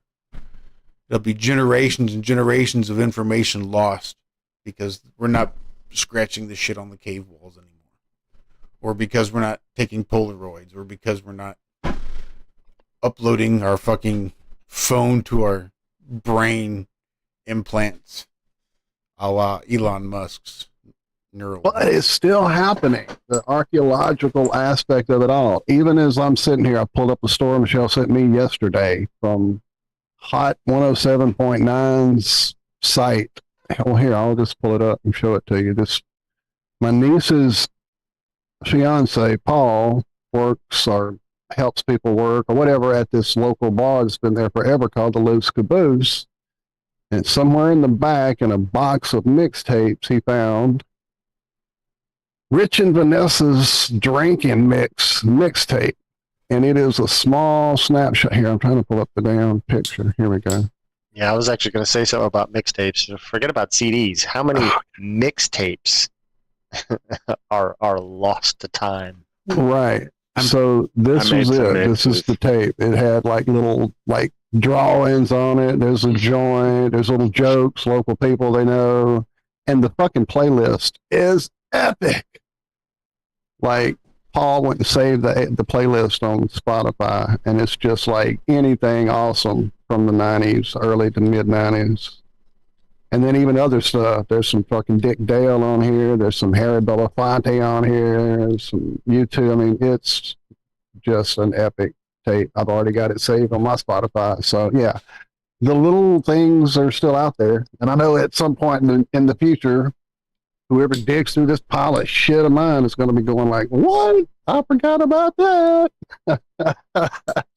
I'm pretty sure my copy of We Are the World was recorded from the radio. Almost 90%. Right? There you go. Having to wait, hit it at the right time, hope the DJ don't talk over the beginning of it or out the end of it and overlap it on another bad song you hate. Well, I think I wanted it badly enough that I knew I wasn't going to have to worry about it because I could just go back and try to edit it out and just get this just that song by itself, and I can loop it if I needed to. And once I had the two recorders and a recorder and a player that I could do it with, I could just keep making one tape of the same song, as I recall. All night long, all night. I did that with Mr. Jones, Counting Crows. Right. 93, something like that. 94. But I recorded it one time off the radio, and then off that recording, I recorded it again and again and another tape because I had the dual one. Yeah, where I could record from one tape to another. It was so cool. Right. And I just did that over and over and over that was again. my studio when I first was starting to learn how to play guitar through my sister's my sister's stereo by going into the recording jack and turning it up so loud it distorted her speakers. I ruined her stereo, but I had an amp on my guitar. And that's how I would do double tracking and stuff. Would record it back to back with the tape and go to the tape and then do it another loop with the tape. Oh, hell yeah. That was my little studio. That was a jam. I wish I still had those tapes.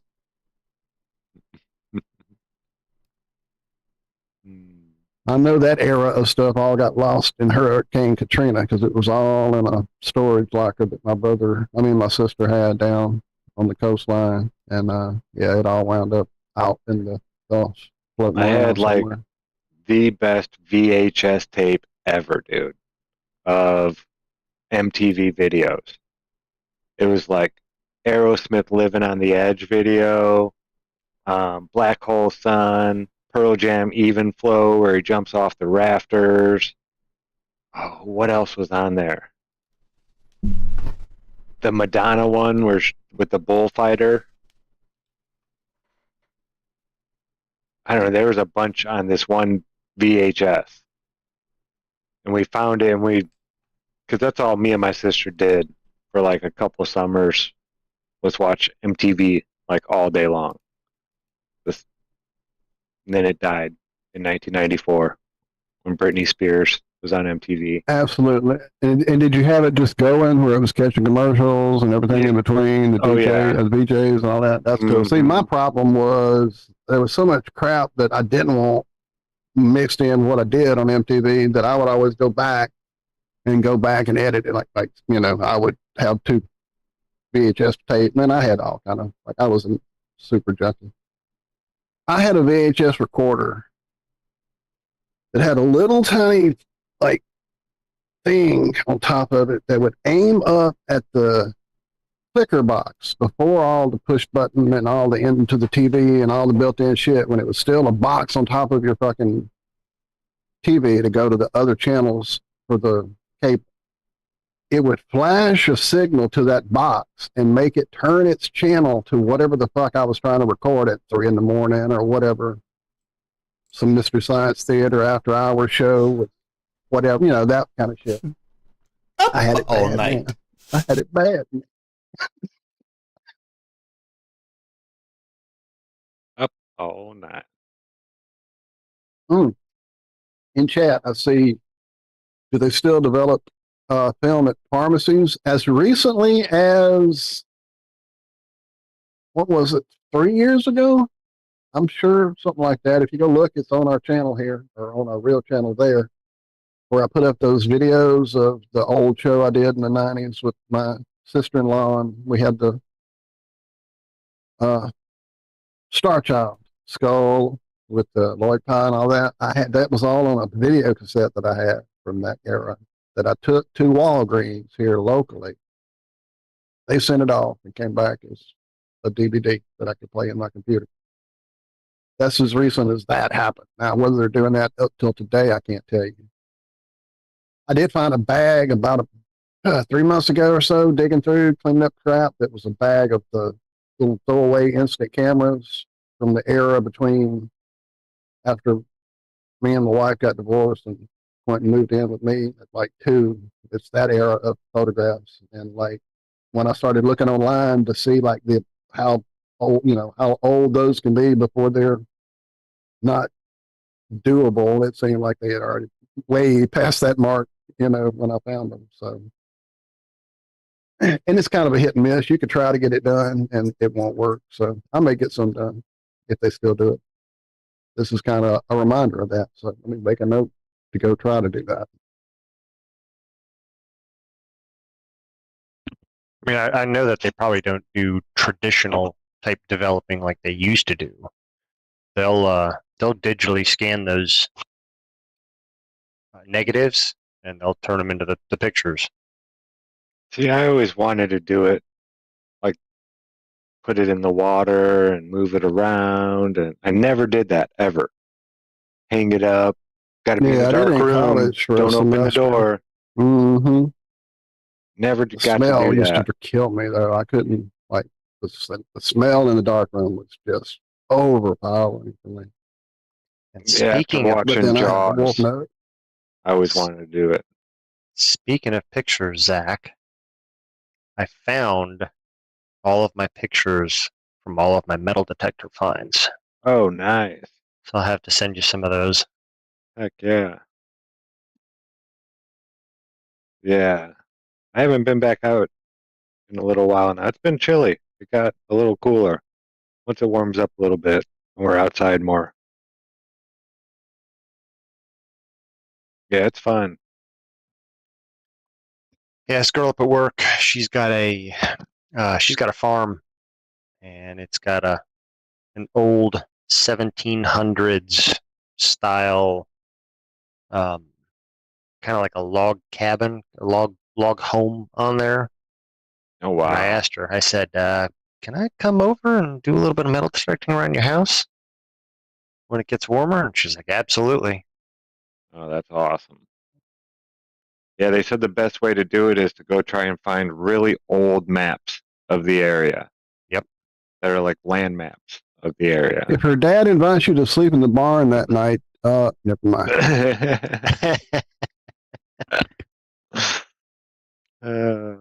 Yeah, there's actually a website here that they have. It's almost kind of like Google Earth, where you can actually go back and like historical aerial photography, and you can change it and see what's there. Well, you could layer this different years that they did aerial photography, and one of the layers that they also had was topographical maps. And that's what we were using to find where there were old houses or buildings. We would find areas, and then we would notice something kind of like you'd see like a trail in like in the woods coming up to it, and you go, okay, well, why is there a trail there? So then we would fade in the aerial photography with the topographical map, and then on the topographical map you would actually see like there was a little black square on there which typically denoted a building. I want to say, I think red was like a business type building. So you'd see that little black square on that topographical map, but then when you faded back into the actual photography, the aerial photography, there was no building there. And that's how we found a lot of places that we went to. Yeah, that's smart. Yeah, that's fucking awesome, man. What's that site again? Oh, it's a site from well, it's only from Maryland. So they only mask out. It's only for the Maryland area. I mean, it's not Right like on. it's a Worldwide thing, right? Yeah, it's not US wide or anything like that. But it is pretty cool how they did it, though. Yeah, that's awesome.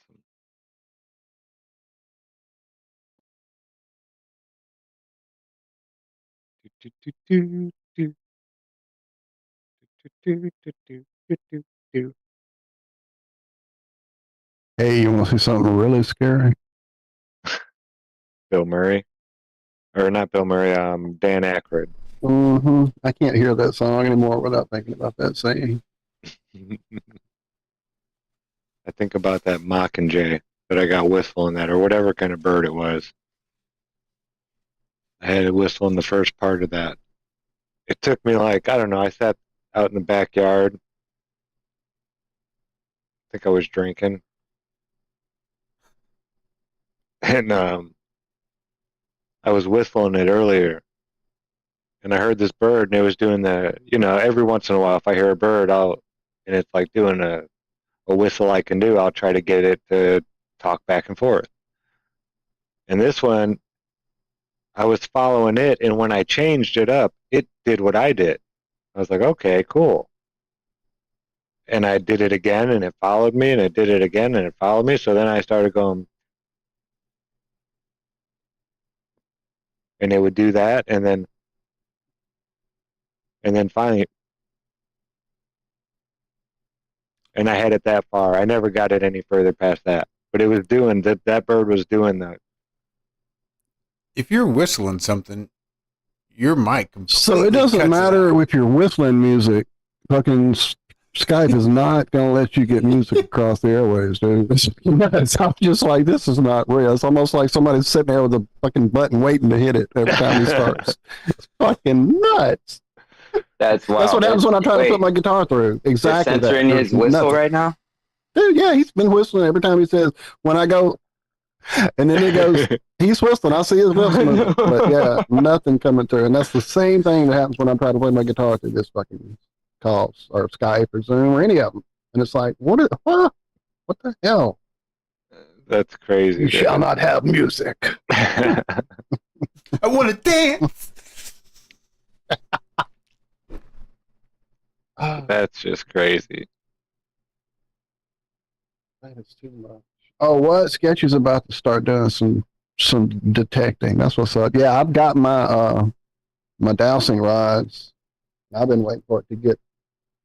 Well, you know, unconsciously, I was just kind of waiting for the rain and all that crap to stop. But I guess that would make the digging a bit easier, wouldn't it? So maybe I should get out there before all that stops for the season.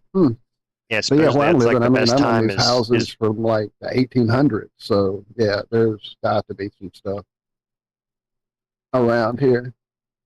Yeah, supposedly they say that the best time to do like metal detecting is like within a day or two after it rains. Nice. Well, then Same I'm with perfect. arrowheads. Arrowhead hunting is the same. Go out to the field that's been recently plowed and then recently rained upon. You're more likely to find your arrowheads that way.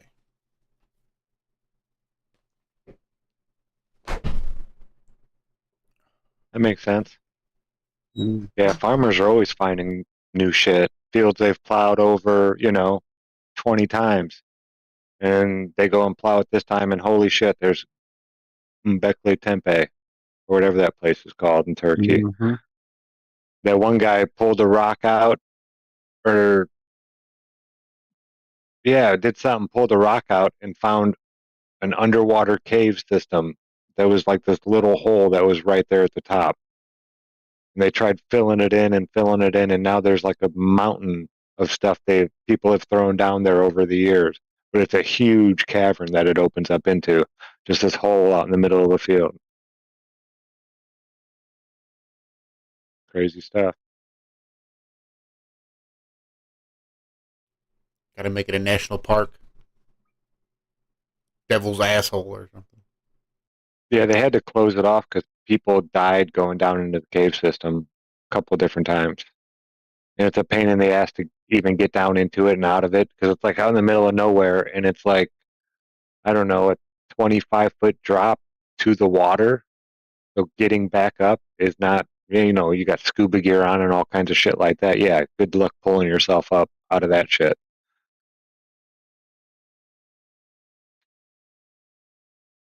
Yeah, but it's a really big underground cave system. Those underground cave people, they're a different breed. It looks like you're like max headroom, Josh. Like when you move, it like glitches hardcore. Is anybody else seeing that, or is that just me? I think it's just you. Yeah, must just be you. He looks fine to me. It is weird, wild stuff. I mean, he's quite coordinated today. Got red shirt on, a little bit of red on the hat, red headphones. Very coordinated today. I do. I've got my brown tactical pants on to match the brown on my Coordinate. hat. Got to coordinate. I've got my brown boots on with the black tips. Got my silver watch with the black on it there. Yep. I do be coordinated. Josh is a watch guy. You got to, well, who was it in Friday? Wasn't it Coordinate. Friday? You got to coordinate. Got to coordinate. Yeah.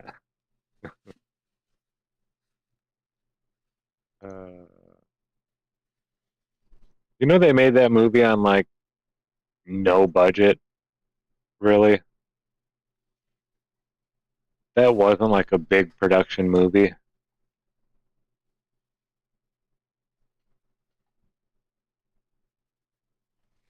I just watched a thing on that.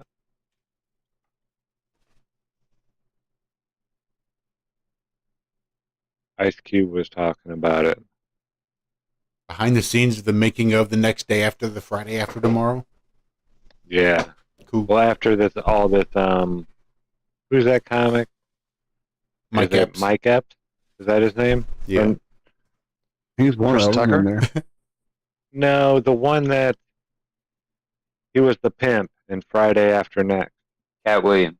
Cat Williams, yeah. After his thing that with Shannon Sharp, that Yeah. interview he did, yeah, there's been all kinds of people coming out and talking about all these old things that they worked with him on, and just the history of those things and yada yada yada yada.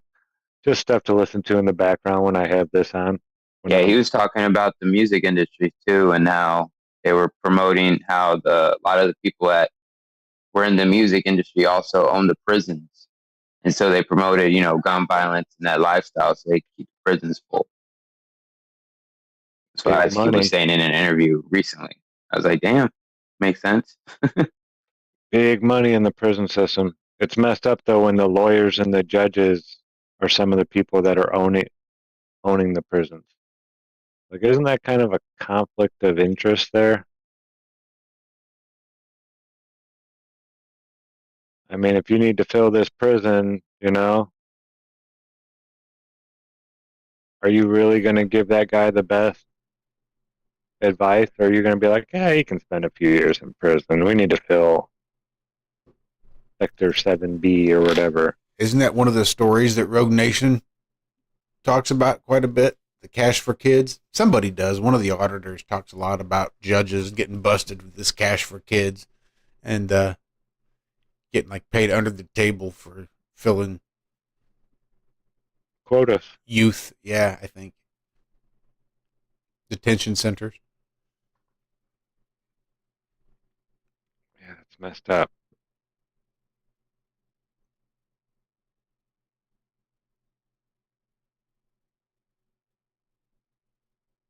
It's just quite messed up. Yeah.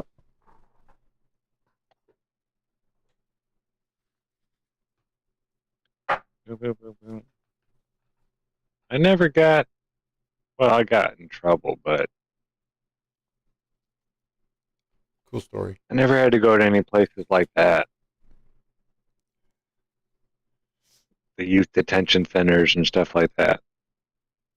Well, growing up and hanging out, I went and did carpool with one of the lieutenants in the police force, who later became the chief of police, went swimming in his pool every single day, and played baseball with, half the kids, the police officers who had kids. I was playing some sport with them all throughout growing up. So they all kind of knew me. And they let me, I never did anything horrible. I wasn't breaking windows or burning anything down. We had some pretty big fires sometimes. They followed me home drunk once. I couldn't believe it. They asked me how many beers I had. I told them 2. I think I was like 8 deep. We were screaming Pearl Jam at the top of our lungs at this. We thought we were far enough away, but I guess we weren't. Somebody heard us. And the cops come walking up, and we were waiting for our buddy to get there. And he's shining their lights in our eyes, and my buddy's like, dude, get your light out of my eye, motherfucker. And the cop's like, I'm not your motherfucker. And he's like, whoa. And my buddy's like, oh, shit. And, yeah, they took him and his little brother home with the beer, and they got in trouble for it, and they followed me home. I couldn't believe it. It was just like half a mile down the road. One road. Yeah, dude. Just a straight shot, pretty much, and then turned into my neighborhood. When he got here, he's like, hey, I'm going to come back here a couple times tonight. If I see your car gone, I'm going to be waiting for you here when you get home. And that was it. I couldn't believe it. Yeah, that was at the clay pits. It was really a lake, but it used to be a clay pit. It was called Amber Manor Lake, or Apartments. I don't even know if it had an actual name for the lake. Amber Manor, That was the name of the apartment building, and then it's changed a couple of times, I've heard, since then. Like so many things do.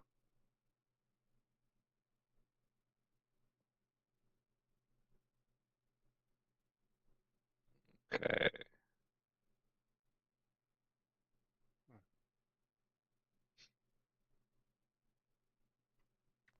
Whoa. We got about 8:20. I didn't get my nap in today, man. Listen to me bitching. Josh, like, fuck you. You'd be all right. I'll be all right. You're right. Midnight, you'll start to get a little silly, but you'll be all right.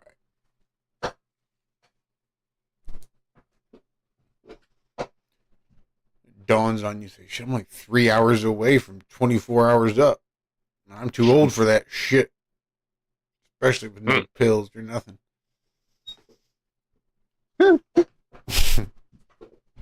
It is a neat feeling, though, when you hit that spot where you're like almost out of body. Delirious. Right. It can be fun. Oh, look at me. I'm borderline psychosis. I'm having a hard time distinguishing fantasy from reality. Yay!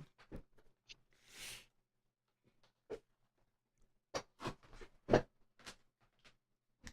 like being on mushrooms without having the taste in your mouth. Kinda. You know, I went through so much of my life with him not really being on my radar. And then just, you know, vomiting violently for the entire time of having taken him the first, I don't know, 3 times, I suppose. So I just basically started microdosing.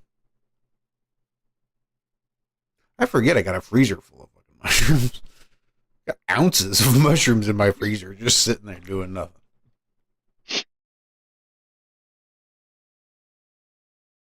They'll get used one day. I know I don't have ounces. I think I have a quarter or something like that down there. I haven't touched. I think I have like 3 toadstools left. Yeah, I got quite a bit as well. I've been microdosing. It's good times. Just can't figure out if it's going to make work go by faster or slower. Both at the same time. At the same time. As long as it doesn't loop on you, you're cool. That's okay. I've taken my fair share of psychedelics, and I've always been able to come back to reality and remember that I took a psychedelic. Allegedly. But dude, on that DMT, when it just started saying the same thing over and over again like 4 times, I started kind of freaking out. Like that scared the shit out of me. Like it was the universe telling me, "Hey, pay attention right here." It like grabbed me back and pulled me back because I don't know. Yeah, it was weird. Yeah, and that was recorded. That was on video. I wonder if that's still up there. Do you guys remember watching it? I do. With Ace recording you. Yeah. Uh-huh. I couldn't tell you when that was exactly enough to go find the show, though.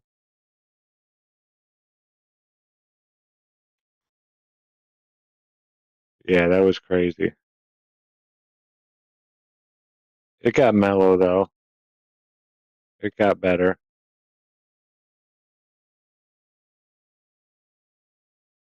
This one I still haven't tried. Hey, I'm sorry, they hit me at the wrong time. But yeah, DMT is still one I would like to go to, but just haven't had the opportunity yet. Same. I mean, I've done it. I've just not really blasted off with it. I've never really done it like I should have done it. I've just done it.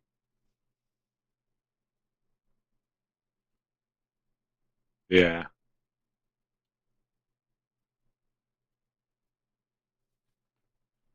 It's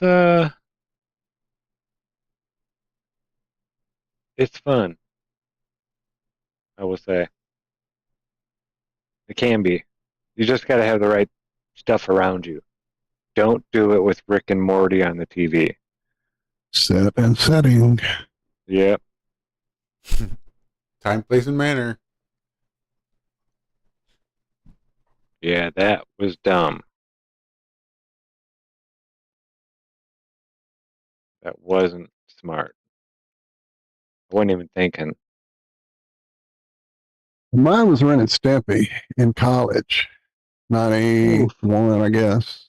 And a friend, she was in art class with us, and so her and her man had a house off the campus, and we went over there and were tripping balls.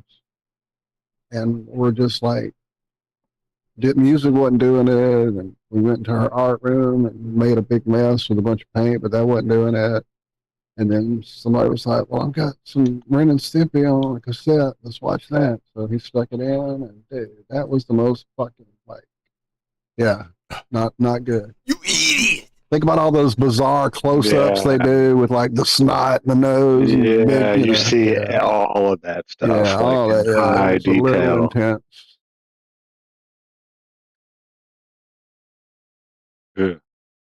I remember tripping on acid one night and watching American Werewolf in London, and there was a Christmas tree in the room, like right That's next to crazy. me with all the lights on. Dude, I was more fascinated with the lights than anything.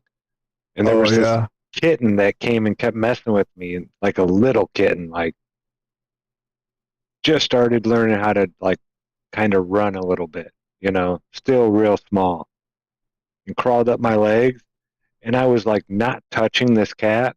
I was a good inch and a half away from it, and it looked like it was feeling it. It was so weird, dude. I'll never forget that. I was in Dan West's house in Lake Station. It was crazy. But yeah, I was sitting there stroking the cat without touching it, and the cat was like, you know how they do?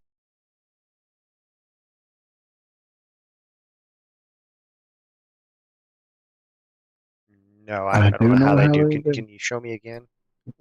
You know how the cats do. Shut up. With some That was feeling good. this time. That was good. Find your Little bit motivation. I remember watching Out for Justice with Steven Seagal. And he had that little hair that he'd pull back in the ponytail. But I was watching it, and that hair would actually come down, and he would like turn into Wolverine. And then he'd come back up into Steven Seagal. And he'd come down, and he was like Wolverine, and he'd come back up into Steven Seagal.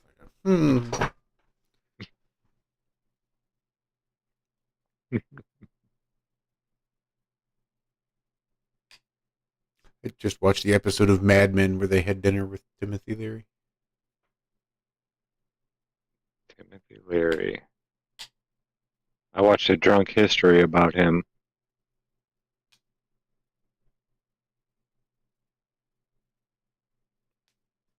How he broke out of prison and then got caught.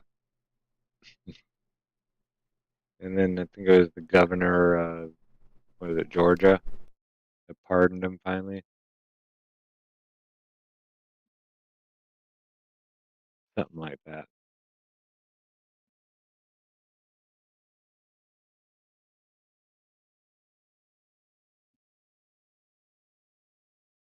Don't do me like that. I'm flashing you back, Josh. Damn it. Wait, it's coming. It's coming. It's coming. Very similar, yes.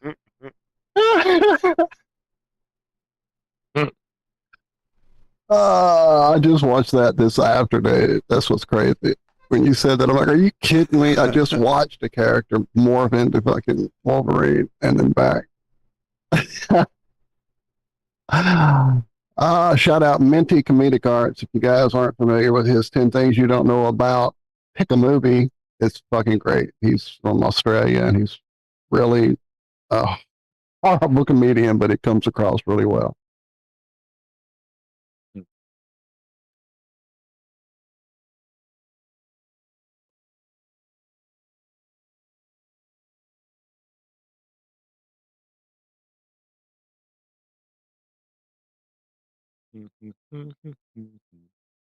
I hear a Deadpool trailer's coming out during the Super Bowl. Deadpool 3. When is the Super Bowl? Sunday. There was one? It's this Sunday? Sunday, Sunday, Sunday. Well, blow me down. Oh, go. If you were a space station, you could just say, well, blow me up. You're inflatable. Inflatable space station. Chief Crow's got to write a song about that. The inflatable station.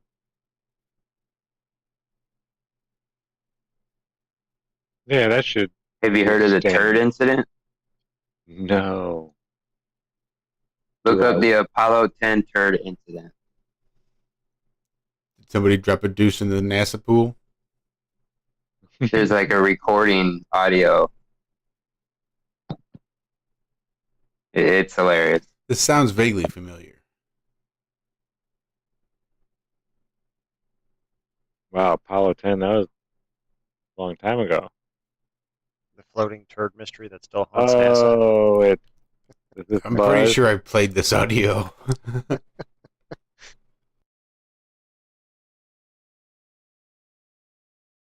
Poor Buzz.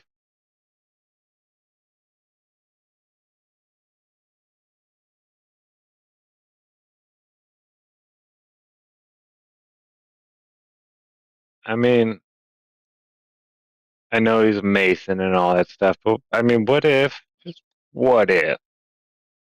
they tell you, you did this thing and you have to lie, and if you don't, we're going to kill you and your family and blah, blah, blah, blah, blah, and we're going to wipe out your whole bloodline.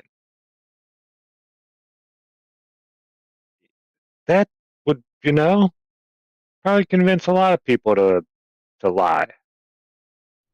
I'm just saying.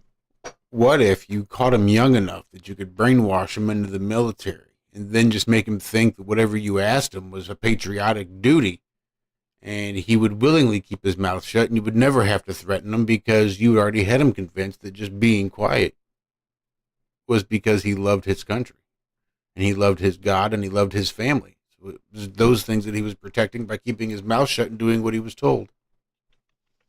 No threats, no violence, no conspiracy. Just good old-fashioned patriotism. Yeah, I don't know.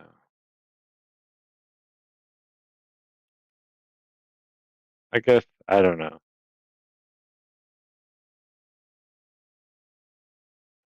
He's just, I could see it lasting for a while. He's old. You figure by now he would have been like, yeah, it's time to come clean on this whole moon thing. It's got to eat away at you.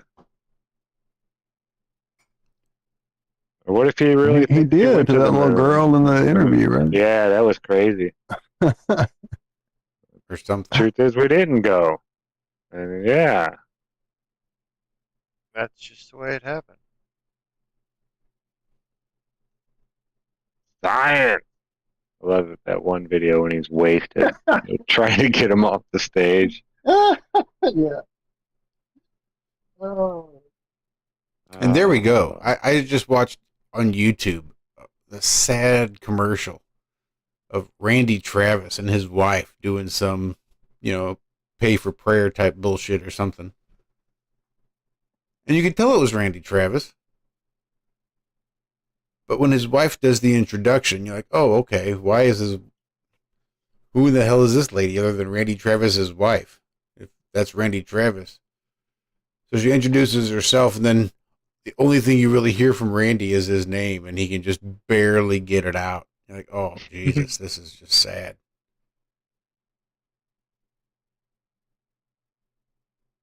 What happened to Randy Travis? He's just old. And I think there's a lot of these people in the public eye that just slowly fade away, and you don't hear about them until their posthumous report on the 5 o'clock news or whatever it is. A 15-second soundbite. Crazy. I just don't think, Randy I don't know. Travis. When I hear people talking about Buzz, whatever he says, I don't think he's making sense, no matter what it is he's talking about.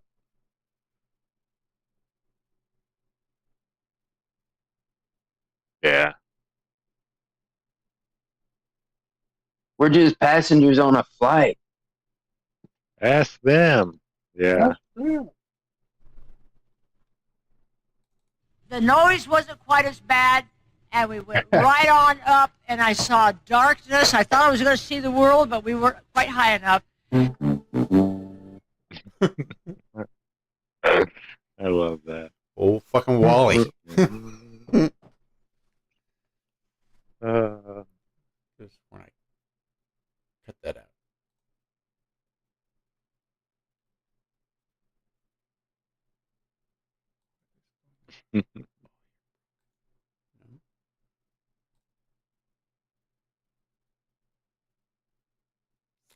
Yeah. Yep. One of these days, you think they'll give up on the whole space boondoggle or the space lie in, our lifetime? They live to be 80 within the next 35 years. What you think mean? they'll do it? Like, what you mean, they? Like NASA? Like NASA. No. SpaceX.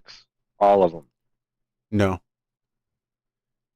Even if somebody comes along and says we need to be more fiscally responsible with the money that we're given, and perhaps what we ought to do is start making cuts, and we do away with NASA, I don't know that anybody's going to come out and say the Earth is flat. And if the President of the United States came out and said... No, not say the Earth's flat. Not that. Just do away with NASA.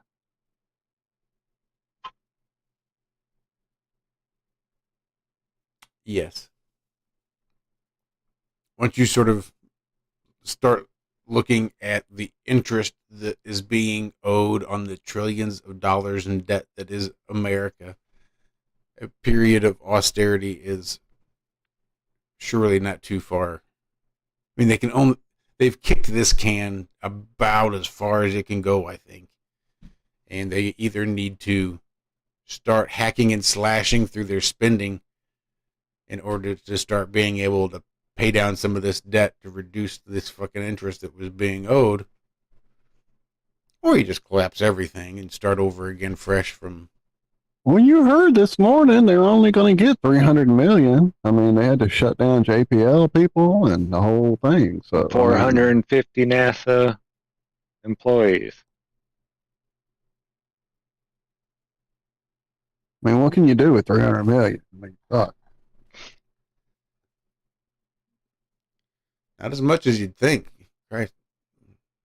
I went to the grocery store yesterday just to pick up rabbit food. Fuck. 1.6. Still Right. can't walk out of there under $100.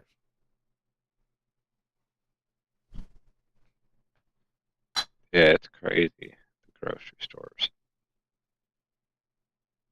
I wonder if that had anything to do with the hundreds of food processing places or that mysteriously burned down. Retool them for the insects that are going to be swarming up out of the ground. You're the locust. That's right. The cicada farm. Harvest. Bill's got his nets ready, buddy.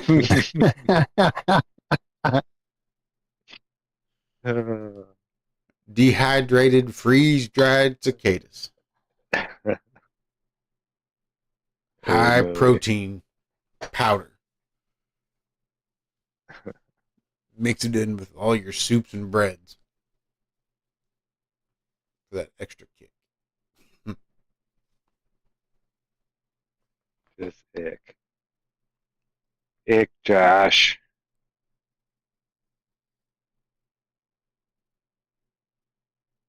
Yeah. Well, I don't particularly care for the idea of going to the grocery store and buying something that I think doesn't have bugs in it that's been substituted with bugs.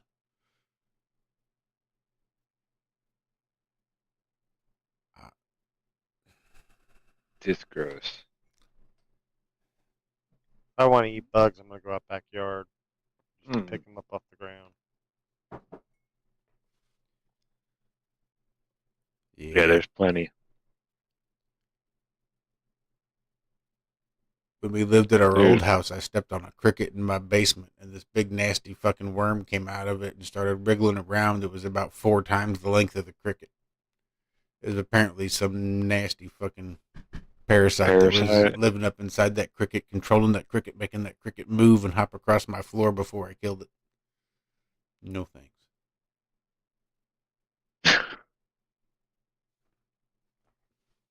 Just a plain old black cricket. See, I'll take that cricket and go catch a fish with it. It's like the whole swallow the spider to catch the fly type thing. Except I don't swallow the cricket. I just get a string and a hook and tie the cricket, put the cricket on there, tie it to a tree, come back 2 hours later, fish. Illegal in a lot of places. But if you gotta eat, you gotta eat, right? I don't eat fish unless I have to. I don't eat crickets unless I have to. Or cicadas. No, cicada's probably good bait too. Yeah, if you don't like fish that much, you don't trust the fish, you can take that fish and catch something bigger. There are going to be so many cicadas attracted to the lights of urban areas that it's going to require excessive cleanup, and the smell is going to be overpowering, they say. It'd be funny if there wasn't one cicada come out this year. Allegedly.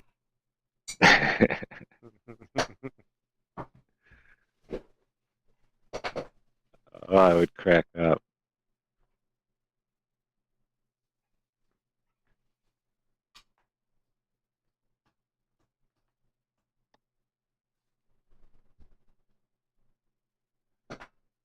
Really does make you think. Ponder. Ponderous, fucking ponderous. That gets me every time, dude. Every fucking time.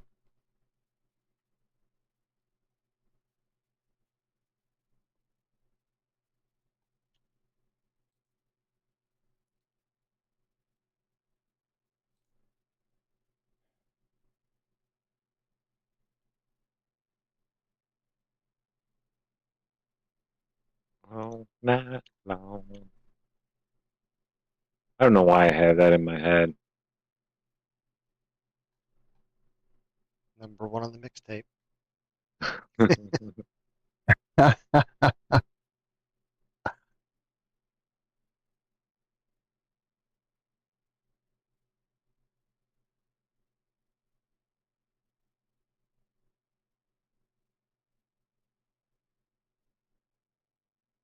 Oh, man. Yeah. My shoulder's been jacked up all week. My shoulder up through my neck, and then my neck popped last night, which it never does. Like, I listen to people that just sit there and move their neck around, and it's pop, pop, pop, pop, pop. I know it happens, but mine doesn't do that. And it did it. And, man, all that, like, strain in there just went away. I don't know what happened down in there. It was weird. But I just felt that it just, like, released everything. I live with a shitload of tension all up in there. Like right around my shoulder blades, all up into my shoulders, and out my neck. Mm-hmm.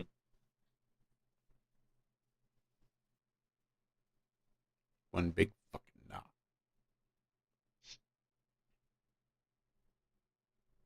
Then it doesn't help that I've sprained my thorax when I was like 14. That was no fun. I did Little League.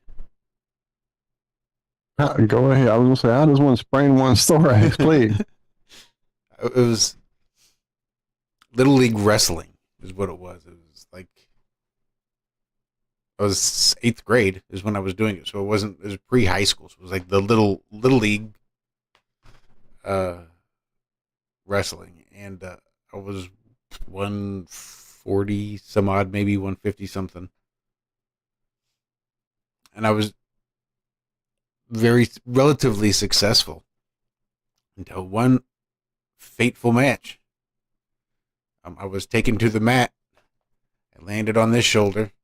The guy that took me to the mat landed on this shoulder. And together the shoulders met and touched here in front. And I could feel it go.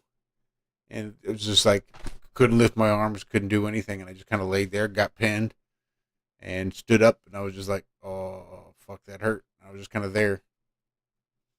I had to go to the chiropractor for a good long while. And even now, especially with the tension that I have, it just makes everything tight. So in the morning, when I wake up, I breathe real shallow because it's excruciatingly sharp pain up in my chest from when I sprained my thorax until I can actually get a couple breaths in and get that loosened up just a little bit. Then I'm fine, but it's pretty painful until then. Sometimes it's not bad, but mostly it is. Yeah, that was pretty unpleasant.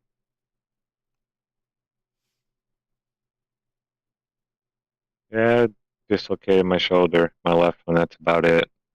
Wasn't fun playing football. They just pulled on my arm, and you hear it go. I was like, "Oh, what the hell was that?" And it's weird. I can touch the back of my head. You know, like my right arm, it doesn't go that high. I can get my other shoulder blade, but this one I can get like way up there now. And I wasn't able to do that stuff before. It wasn't like that always. So I was maybe 5 playing with some kids up behind my grandpa's house, the preacher's parsonage there where we lived, and they had a boat in their yard. And we played in the boat, even though we were told not to play in the boat. And so we're in the boat, and we start playing man overboard, and you jump off the boat, and you yell, man overboard, because it's funny, because you saw it on TV. And that was cool for about 5 or 6 times, and on that 7th time, I landed on the big, old school meter cover for the water meter that was like basically the top of a metal garbage can lid that flipped up and flipped back down, and it was huge, and I hit that just wrong, and my arm started hurting really funny, and I couldn't move it no more, and I went and told the lady at the house, and so she walked me home, and Grandpa saw it, and he threw me in the car, and we went and got Mom at the store where she was working, and we went to the hospital, and I had separated my arm at the elbow, apparently, and broken what they call the growth bone. Don't know what that means, but yeah, 3 surgeries later. That got fixed, and so I've had a nice, lovely scar on that elbow since I was that age.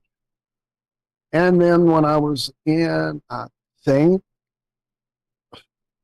4th grade, 3rd grade, out on the playground, we were balancing the seesaw, about 10 on one side and 10 on the other, and one of their bigger people got off the other side while we were up in the air, and we all came down. And when I looked at my arm, it had a big U in the middle of my forearm area that wasn't there before. It wasn't hurting, it was just not right. So I walked over to the teacher and showed her, and when I saw her face turn white and she couldn't even talk, that's when I started freaking out. So I went to Miss Mott's office, the principal, and She put my arm on her paddle, which was the paddle. That was the paddle that everybody wrote their name on, and it had been like legendary in that school. That was not, if you went to Miss Mott's office, you were going to get that paddle. And I still had that paddle probably when I was 23 or 24. Again, it got lost in that storm as well. So that was another blow on that left arm. Cut the right thumb open playing football, landed on a piece of glass, about a 4-inch gap there. Could have been nerve damage, but it didn't. It was fine. Did it again, climbing down the inside of the arcade where I'd locked the keys in the office one time, and I went up over the top of the ceiling over to the bottom and coming down, but we had like 15-foot ceilings because in one section it was an upstairs storage area. So to come down into the office, I was just kind of shimmying down the wall and putting my hand on top of an exposed metal light socket thing, light switch thing, and when I looked down, my hand was spurting blood, literally, like you see in the movie. It's like, like, oh shit! So I shut that off, and then fast forward to 2013 or 2012, whatever it was, and we got plowed into on that side, and that whole arm became separated. So that side of my body is taking quite a bit of abuse, but it still can rock out. Interesting thing, in the period when we were going to, or I was, me and the lady I was with were going to UFO conventions quite a bit. Same time, Brother Paul was online with a group of people who became the Farsight Institute. And at one of the conventions, Courtney Brown was there, who was the leader of that group, who were the group that Inglo Swan found as the let's make some money with it side of remote viewing, not the government men who stare at goats side of it. So they were the remote viewers who saw like the UFO behind the Hellbot comet and all that kind of shit. And so Paul had one of those people who didn't know our history, didn't know anything about me or anything about whatever, do a remote view of our family, just the history of our family, because at the time I think my aunt was doing our genetics and trying to find, we had enough Indian in us to get some of the casino money that was popping up there in Mississippi. Anyway, they came back with this whole thing where my uncle, who had already died, came to this lady and told her that our family had been cursed and the curse was on our left side. And I'm like, what the fuck? At that point, my arm had already been through hell, you know? That's crazy. Don't know what that means. Yeah. Curse on the left side.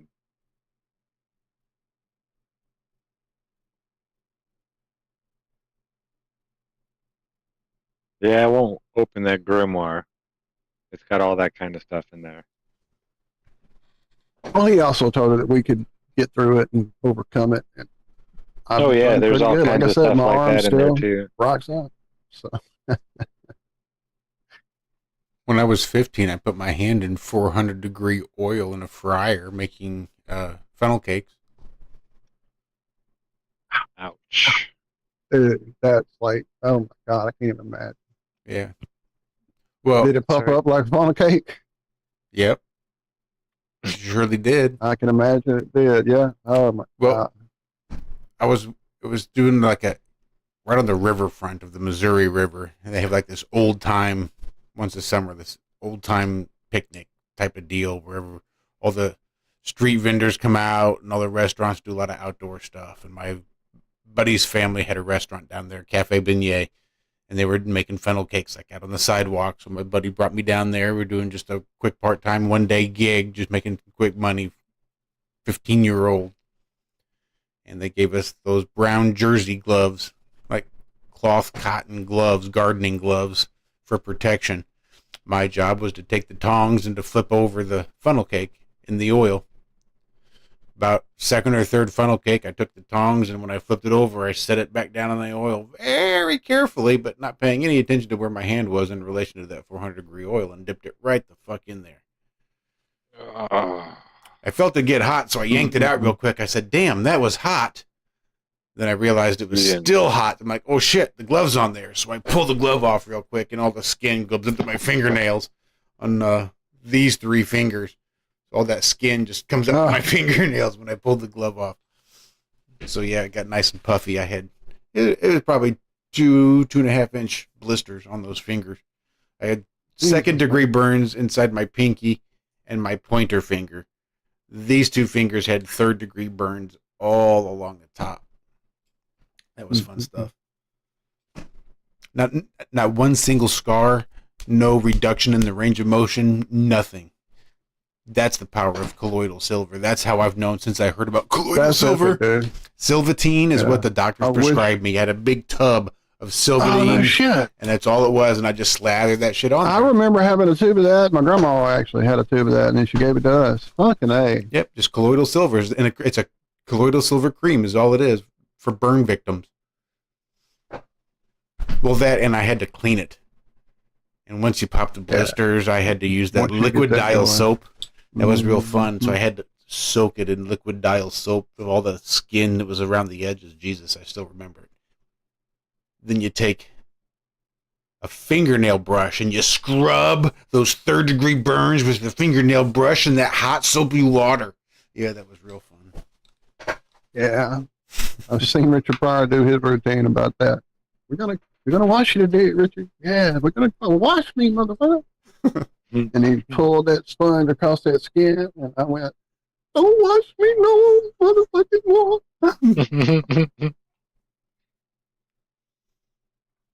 No, I had some good burns on my finger. They got stuck in that printing machine at work. Damn. That sounds horrible. Yeah, it wasn't fun. And there was nobody around. That was the only time I've ever screamed out of fear for help. Like, I look around, there's nobody around, and I cannot get my hand in it. I'm wearing this rubber glove, and the glove got pulled down into the rollers of a printing press, like the feeder part. A lot of pressure. And it stopped on my joint, and I just couldn't get my joints out. And it's just sitting there eating away at my 1st and 2nd finger for the most part, because my joints, those 2 are, well, really my middle finger for the most part, but it made it big enough to where my pinky and my other finger really didn't get squished too bad, but it ate away at these 2. Still got the scars. But yeah, stuck in that machine, and I'm looking around, nobody's around. I just start screaming my head. I can't reach the emergency stop button. I just start screaming for help. That sucked. That was scary. Thinking back on that Silverdane stuff, I think that's how I don't have a scar on my leg, because when I was about 13-ish, we think we were living in Blanchard, and we hadn't been there long. Yeah, Mama had to work over, so we were cooking for ourselves, and I was just the biggest tomato soup person there was. I'd eat it with every sandwich, every meal, if I wanted it, if I could. So I just made it. And plate and sandwich and the bowl, and I'm going, and I walk, and I sit down in the recliner, and something happened, and it went on my lap, on my thigh, and it was like the biggest, huge blister, and that stuff stuck like napalm. I mean, it's tomato soup. Think about its consistency. So I scream and run to the bathroom and hop in the shower to get that off me quick as I can.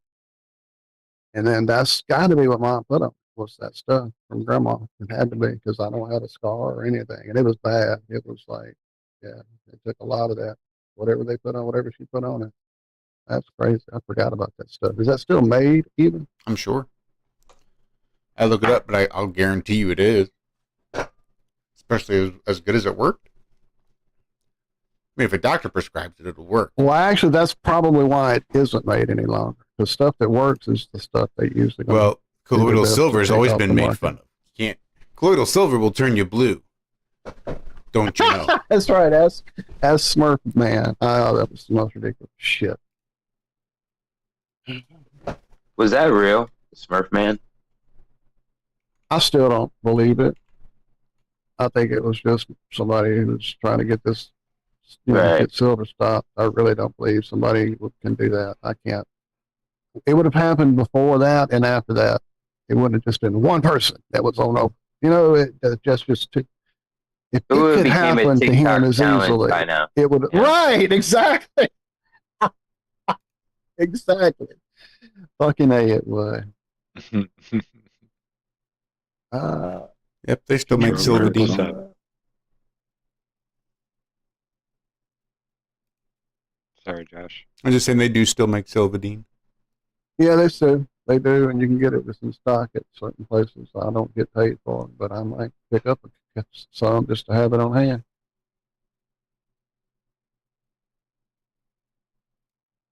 But yeah, stuff that works is really going to be hard to find usually anymore, and then it's going to be more expensive 9 times out of 10.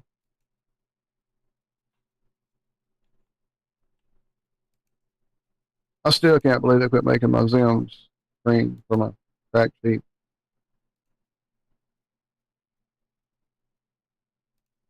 That's crazy.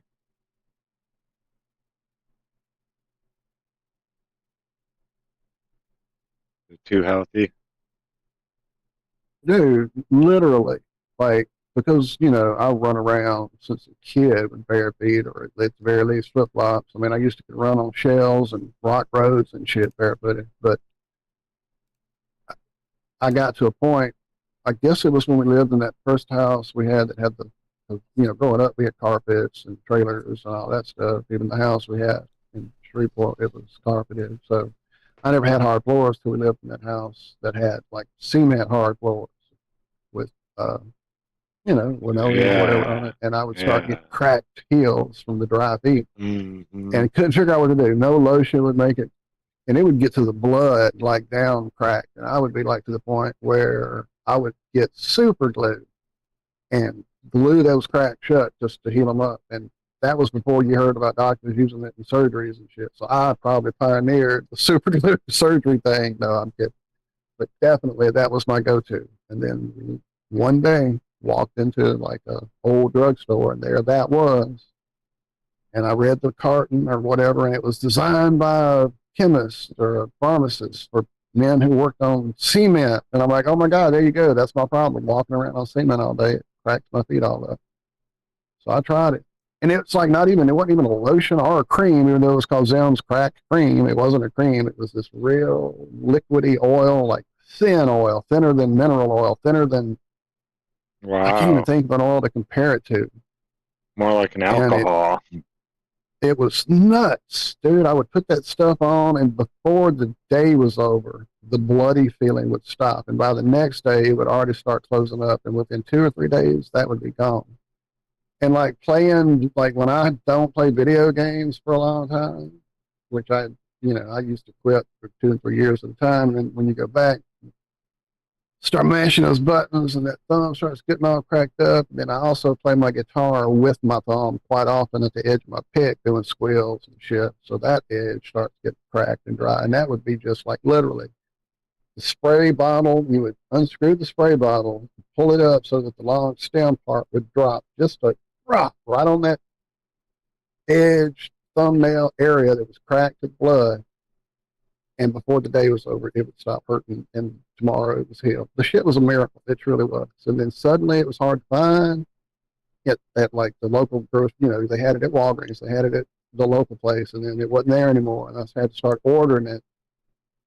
And she would get it 6 at a carton, and we were like telling people that had the same problem about it. And they were like, "Oh my God, this is a miracle!" And then suddenly one day, all you could find was their lotion version, which was terrible. Didn't work at all. Hardly even close to as much as that oil did. And then one day there were 3 bottles of oil on eBay at like $150 a bottle because they knew it was gone, and people who really wanted it would pay that much for it. Hell, I paid 13 or 14 for a bottle of lotion in desperation, just hoping it would do something. I was going through a real bad spot with it. And I called the company and asked them because the site suddenly turned from the old site that had been there for 30 years or however long the fucking company's been around to this new, young, hip scene with people in ski clothes and this sports gel with like cooling crap. It's all the same crap you can pick up at freaking like box stores that don't do anything but topically, surfacely change your skin for a minute to make you think the pain stops. And that doesn't do it. It wasn't making enough money. The product y'all have done for all this time that made your company, you're not going to make anymore. What the hell sense is it? We'll turn that over and see if we can get you an answer. Of course, they never did. dumb morons. If I had enough anywhere in a like bottle to send to Adam, because I know he could probably reproduce it, I would definitely have done that. But I've been out of it for years before I even got to know Adam. I did find a spray bottle that had like a little tiny corner of it, and I keep that in the top of the cabinet for those little thumb issues that I get playing my guitar sometimes. I'm a freak, I know.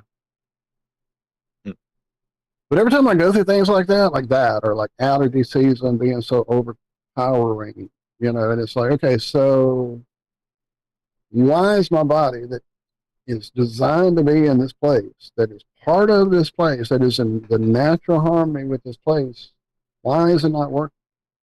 And I know the the factors of all the scents and all the horrible crap that's in our diet, and I know all that has a lot to do with it, but I think the biggest part of all of that, the way my body doesn't act right, has to do with things that my mom thought were healthy for me when I was a young baby and a young child, and thought she had to do because that's what everybody did. You know what I'm talking about. I'm not going to get us kicked off this channel too.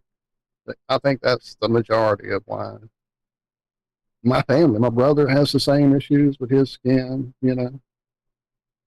Somebody will change fabric softener without telling him, and he'll break out, that kind of shit. So yeah, it's pretty insane.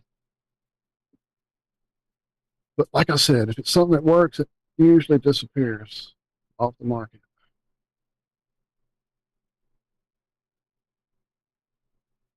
Ain't that just the truth, though? I can't find Dr. Bronner's is not the same. It's hard to come by, and it's not the same. You are correct, sir. I remember when I first found that in college, somebody had it in college, and it was like a miracle. And it was already hard to find then. That was like early 90s. And when I finally came across it here locally at the place that's the vitamin store that has that kind of stuff, it wasn't the same. It dried my skin out. It like made me yuck. I was like, what have they done? Oh my God, I couldn't believe it. I know. And then trying to put it in your hair, it was like, no, indeed. And just knotted it up, took all the oils out of it. Yeah, it was terrible. Maybe I am a lemon. You're right, Sketchy. I'm probably the last guy they made that day, and clone machine was clogged up. They just scooted out all the rest of that shit. I think the last of the two. I saw a cat that was all like that, like he had like somebody may have put that in Telegram actually, with all the different flag colors and head colors. That was the last cat made of the day with the extra parts left over. I feel like that sometimes. I really do. I used to say when I thought, things were different, that I wasn't from here, that I came here to help you fuckers out. Y'all are all idiots. I can't help you. That was before Flat Earth.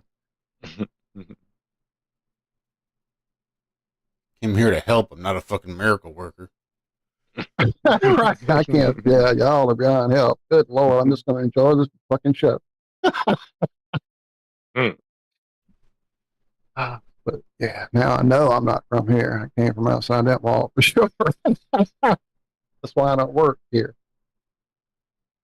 Oh my. Oh my stars. So allegedly tomorrow, Liz, is she still in chat even? I don't know. I haven't seen her say anything. We probably put her to sleep hours ago. Oh no, there she is. So yeah, Liz, tomorrow I'm getting a noise gate that came highly recommended in that will hopefully tame this amp down so that I can make a recording without a high-pitched hum underneath it that I can't get rid of. Allegedly. It actually has a way that I can run my mics, the XLR cables through it as well.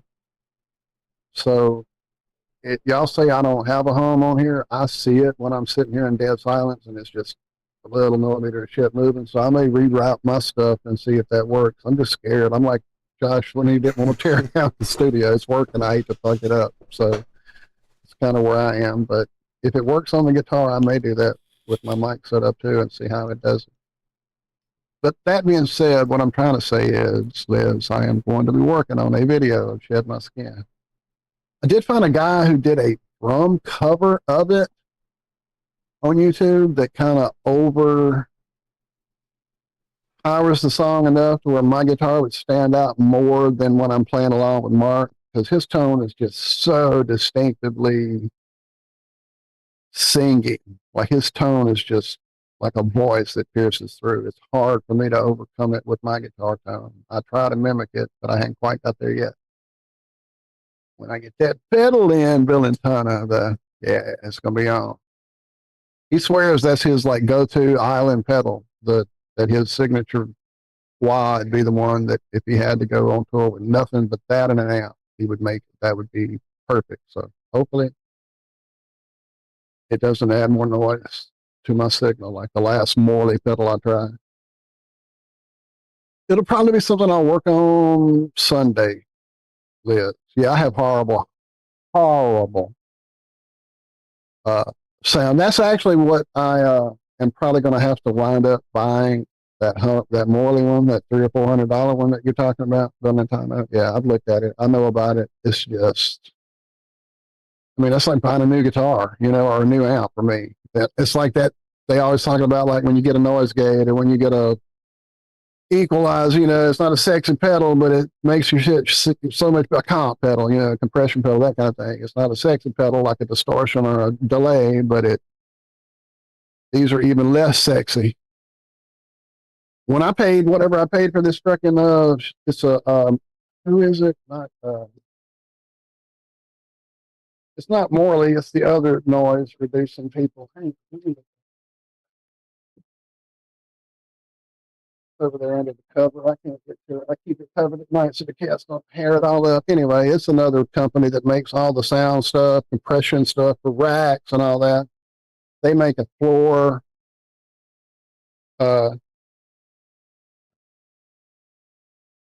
version with like an 80-foot long cord, so you can have that at a gig that you can drag into a situation. And it has helped clean up this filthy 1850s power that I'm running on. I'm probably getting it straight from the ether off that fucking fake chimney on top of my house. But yeah, it definitely is horrible electricity. I know that's my major problem, because when I've taken these noisy amps over to my son's house or friends' houses to jam, and they're so pretty. So pretty. But yeah, that's probably going to be something I'll save up for. That'll be my next have to do it, I know. Because the one I've got coming is the smaller version they make. If you're into Morley, you know what I'm talking about. It's the one that you can plug in the guitar or the XLRs or whatever. Yeah, I know the one you're talking about. And it's like the one I have on my Reverb watch. Every time one goes on sale, I look and they're still up there in $300 and $400. So yeah, that's a hard get when it could buy me another 5 awesome wah pedals or a cool new amp or an amazing, great new guitar. That's a big chunk for me anyway. It is. So, what's up, Amanda? Good to see you popping in, making some taquitos, making me hungry. Making me hungry. Now, to me, a taquito is just a tiny taco. Like a taco, but small. A little taco. Taquito. A taquito. Yeah, it's the little rolled up thing, ain't it? Right. The little, yeah, that's what it is. Yeah. Okay. It's not at all a taquito. Like little taco. What was the thing at Taco Bell that used to be awesome, and then they had to pull it out of rotation because of what it meant in Spanish? Chalupa? No. Gordita? No, it was older. Come on, somebody help me. Mexican pizza? In chat. That's it. You got it. Do you know what that means in Spanish?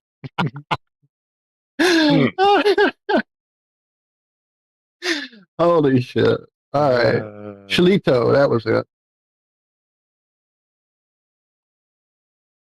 What does it mean? Hang on. Just kept finding chicks with chili on their feet.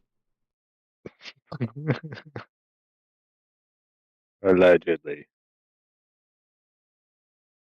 Allegedly. Why don't you just go to Google it real quick? What Cholito's slang for? Just It Google must be bad if Walter don't want to say it. Cholito blue waffle and see what pops up. It means small Richard. That's what it means. Tiny little guy named Richard.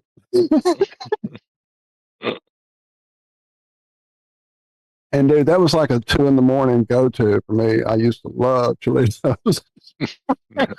I bet you did, Walter. Dude, I set that one up for you so hard. Mixing melt. Yeah, that was it. That was it. Oh, man.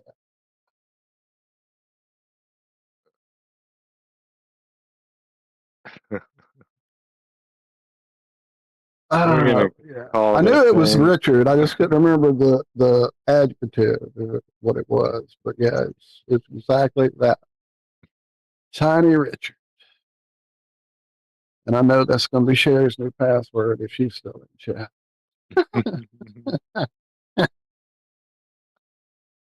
Oh, yeah, look what you did, but oh my God, I need something to drink now. I finished with water. Oh, yeah, I did. I found it at the bottom. Oh, my goodness. I needed that myself.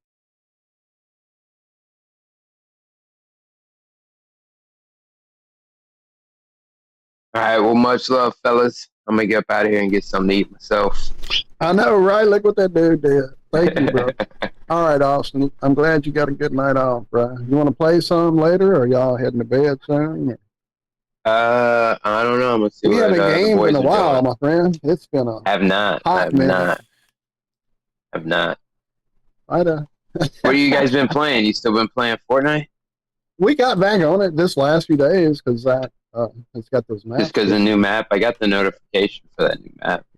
I mean, they kind of broke it for me with all the new guns, and you don't even know what you're picking up anymore, and it takes, I don't know. They changed the quests. See, they got Shredder on there. I saw that when I went turtles. on these last few days. I saw the turtles were there, and I'm like, well, that'll be something I can go mess with maybe. But like, even the last few battle passes have been less than spectacular. I like the snake on there. That's about it. Everything else, I don't really care. The last pass was like, oh, I'm a vampire guy that I don't care about. It just they broke it for me anyway. We got back on to Red Dead because Josh finally could play it with his computer, and he hasn't really played much with us. Shit. Complaining, but we love Red Dead. I'm playing it by myself again. I go back in it at least once or twice a day to just go hang out in it and do things. I've started picking up a little storyline in the online that I could completely really just forgot that those characters, when you go to them, they make you do different shit. It's not just hauling moonshine or taking some furs or the same thing that we've been doing a whole lot of over the years, because that's a lot of the grinding, trying to get your character started, getting the new horse and getting guns. Because when me and Zack were playing, you had to grind hard. We were selling fish, and it was bad times. You were lucky if you got 10 cents of gold. But lately, there's been some hackers and things that have kind of helped them get off to a quick start, getting their bounty rolls and their trader rolls and all that shit early, where it took me probably 3 months before I got back. Right, it was that. Well, same thing with GTA 5 and me. Right, I didn't start playing that till way late, and by the time I got there, they were dropping like $5 million. Yep, you got at in there time. and the money was flying. Yeah, that was so stupid how it was just go party, hang out on that island, and money would just be falling out of the sky. It was so crazy. Yeah, I ran across a hacker just the other day, and ended up with about 80 gold. Nice. Hell, dude, you finish all the rolls now. You get them all. I can't remember. They just updated it. Something new is the. I think it's bounties, right? Bounties are the gold maker now. Like there's extra gold to do. Yeah, somebody was telling me they got 60 gold. Nemo was. Oh, there you go. Yeah, so that's the bonus right now. So if you were needing to grind for that extra little bit for your money, or if you're trying to get started, Austin, if you're trying to get started, it would be a good time because the money is flowing right now. No. And it's always more fun with more people, you know. My boys are still into Minecraft. They got Godzilla and Kong and the whole MonsterVerse on there now. Oh, no shit, on Minecraft? Wow, Yeah. that's crazy. I didn't know they had started doing crossover stuff like that. I haven't played that since my son played it when he lived with me, you know, which has been a few years ago now. Hey, sweetie. You coming to see me? All right, fellas. I appreciate you, man. All right, much love, man. Austin. Thanks for hanging out. Peace and love. We'll be on. Hit us up. Have fun the rest of your night, regardless. Yeah, you good too, love guys. to the family, man. Thank you so much, friend. Much love. And I see your compatriot there in chat already. I mean, just popped in. What's up, Andrew B? Yeah, I wanted to apologize, Andrew. I was just giving you shit this morning. I didn't mean to question your manhood in regards to your John letter. Perfect timing. Oh, what's up, Gravel Face? I see you asking what we play. Dude, as you hear, we do some Fortnite. We do some Red Dead. I'll play anything I have access to. Oh, by the way, I went to my Ubi thing and tried to connect. I have to connect my, I don't remember what it was making me do. I got to connect something to it, my Epic, or I don't know, but whatever it was kept getting me in a big loop. So I would say, here's my password, and it wasn't the right password. And I try to reset the password, and they say that email doesn't exist. Even though when I go to the site, that's the email that pops up already pre-installed into their thing. So I'm in a big loop. I'll figure it out because there's something else going on with Ubisoft that I want to do too. Oh, what the fuck is that shit? But I'll play the finals. I haven't played it of late just because they started changing things and it kind of got to the point where my main loadout, which was heavy, they ruined it. And I haven't played the other two loadouts enough to get fluent with them like I was with the heavy. I was pretty all right with the heavy. I was getting wins and stuff, and now I just get wiped. So those are the kind of the main online games that I've been playing of late. I used to play quite a bit of Halo, the new one, whatever it's called, for a while when I got back online because a friend of mine was playing it, but he kind of got a new job and doesn't have as much time to play that. So it's less fun when you're playing with a bunch of people you don't know and you don't have somebody in your ear and you're telling them, hey, you hit up there and I'll hit them over there and we'll crossfire with snipers or, you know, whatever. But yeah, I also would play that online as well a bit. I think that's about it online. And GTA, I do that once every 2 or 3 months. It feels like I haven't played it since Halloween, I think, was the last event that I was involved in. Because they had the Christine car running around loose or something. That reminds me, pretty crazy. Brian, did you see that the Division 2 got an update? No, not really. I don't pay attention to it too much. I don't either. I just happened to run across it and saw that it happened recently. They did a recent thing. I mean, they typically do updates because they start a new season on their new manhunt and stuff. Was there something special about it that you saw? I thought it was big. I saw it fixed a bunch of bugs and shit in it. I saw it as a pretty big, massive update from what I understood. I've not even looked at it or downloaded it. I'm not even sure it's installed on this machine. I've just got Wildlands and Breakpoint on this one, I think.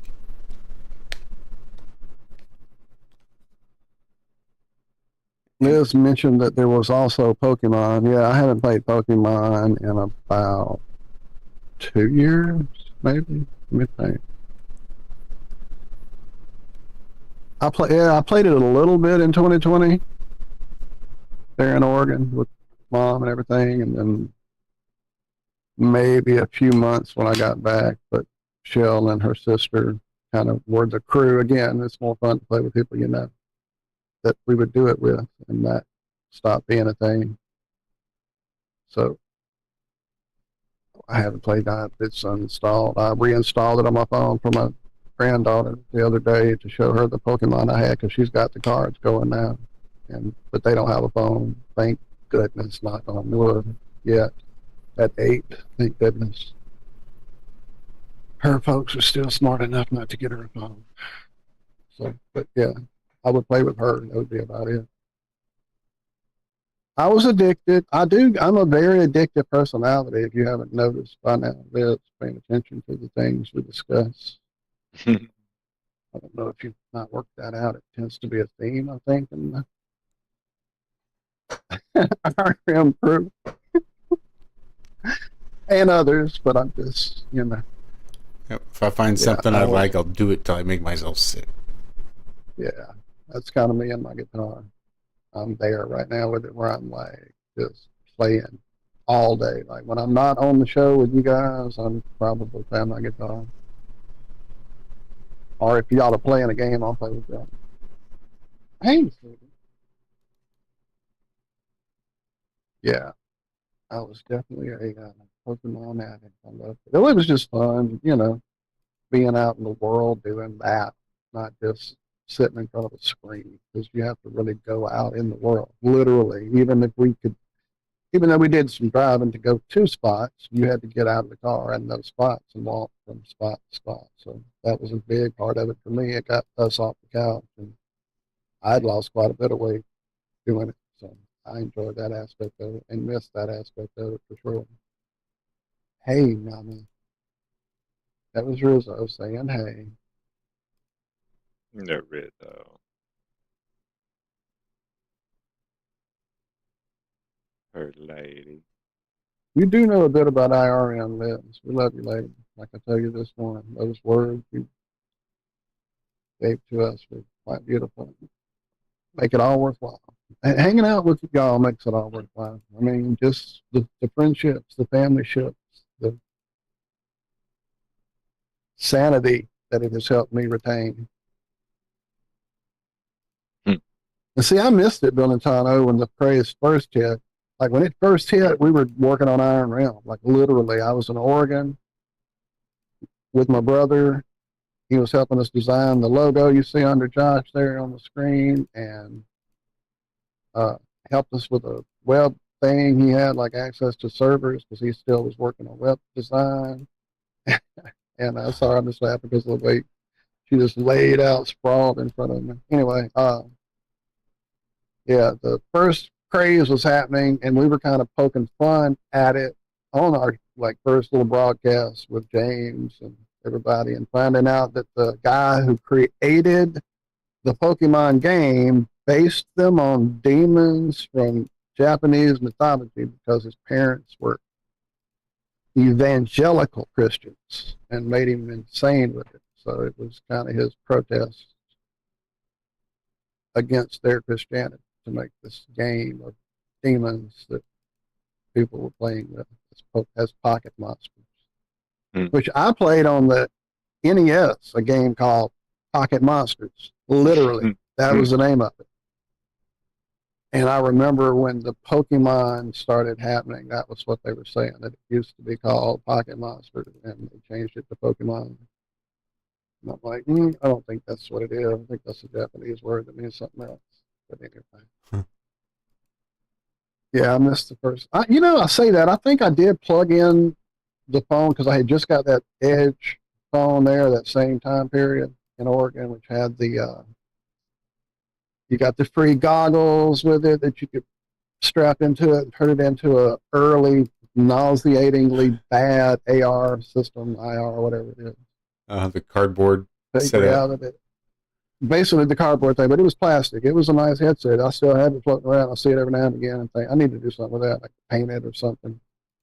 But yeah, it was just, there were a few things on it that were really cool, but most of any kind of movement made you nauseated. Me and Paul's wife, my brother's wife, Carrie, we both got literally puking sick. Oh, what's up, Laura? I see you. What's up, Laura? But yeah, I think I did play it a few minutes there with my nephew, and we quickly realized that there was 2 of those little things within our area, the things, and when you walked over to them and spun it, that was it. Nothing else happened, and there was like nothing. I knew like the little yellow guy, and I knew the little fire tail guy, and I knew the little turtle guy because they were on all like everything. You saw my son had posters of it or whatever from on the arcade and all that because I used to have those creatures in my arcade machines, but I didn't care about them, the cards, all that. But then it was boring for us because we didn't know we had to go walking through the whole neighborhood to find more of all that. And he didn't care either. So that's about it for me that first maybe 2 or 3 weeks of it.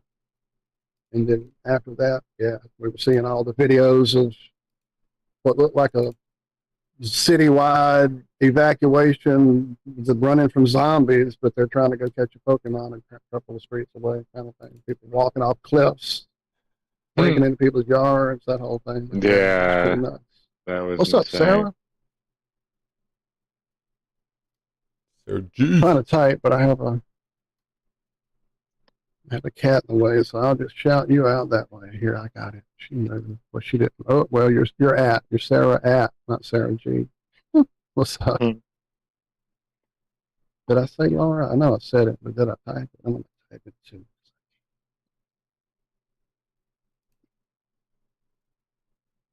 I have quite enjoyed that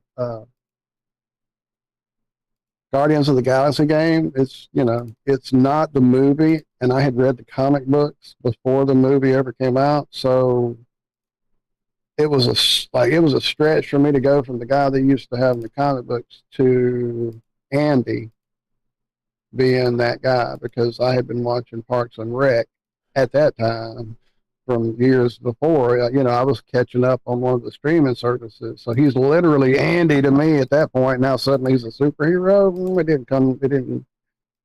It took a minute for that to take over for me. So the fact that the game takes it back to that guy, to the guy from the comic books, and it's all based off the comic book lore. In fact, they kind of poke fun of the movie lore in the game. So it's fun. It's really got a great story through line, and the action isn't just the same thing over and over. It's really been an entertaining little ride, but it's solo. It's not online for everybody paying. And it was free a few months ago or a few cycles ago on the Epic free game. So if you didn't catch it then, I don't know if I'd tell you to go buy it per se. But that's another one I've been playing a bit. No, I did not see that, Laurie. Yeah, the only playing I've been doing really is just testing the map when I need to.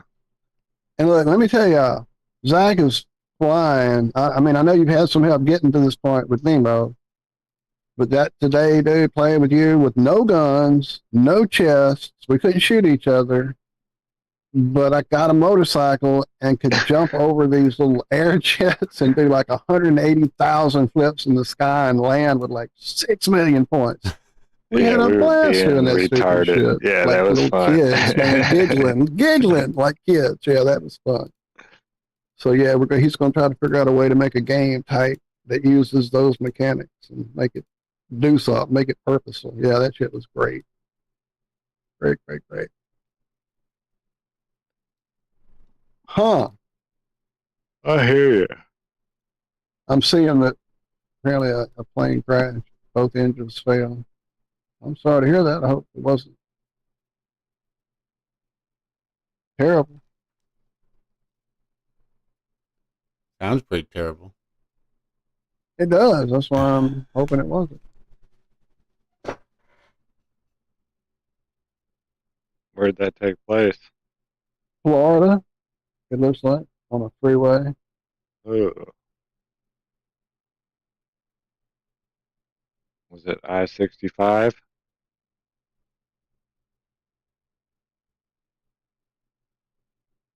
That whole thing was designed to be able to land fighter jets on it. Like a bunch of straightaways. Sorry, go ahead. No, I'm just trying to remember where it actually was. It was in a weird area. Oh, up in Greenville, Mississippi. Basically where that movie Crossroads takes place in Greenville. When they're in the country part looking for the actual crossroads itself. That part of Mississippi we live near, not about like maybe 35, 45 minutes away. But on some of those back roads, I think, did I see that anywhere else? I think that was only in Mississippi. You would see airplane outline on the road suddenly every few feet, letting the plane know that this area had enough clearance with the plane, trees and overhead lines and all that for a plane to make an emergency landing. And the way it was explained was it was for all the crop dusting planes in the area. In case, sorry, I thought I turned that down. In case they had to land. But I can't remember the whole time. We lived there like 3 years or so. I can't remember ever seeing a freaking crop dust plane. I see crop dust planes here in South Louisiana still to this day, but I never saw one there and wondered how that was such a thing. They needed that written on the road. It's pretty crazy. And it was like many areas, not just one road. It was like a few different areas that they had there. Yeah, that's crazy. Damn, 3 got out, she said. Pilot and co-pilot didn't make it. Or anybody on the freeway hurt. That's the part that I'm like freaking out about. Can you imagine just driving along and suddenly a fucking plane falls out of the sky? Holy Lord. What movie was that I just saw that happened? Oh, I don't want to spoil anything. It happened in the movie. Well, really, I don't want to because it was the end of that movie, basically. Yeah. So I don't want to tell anybody the movie because it was fun. But yeah, I just saw that a couple months ago watching the movie.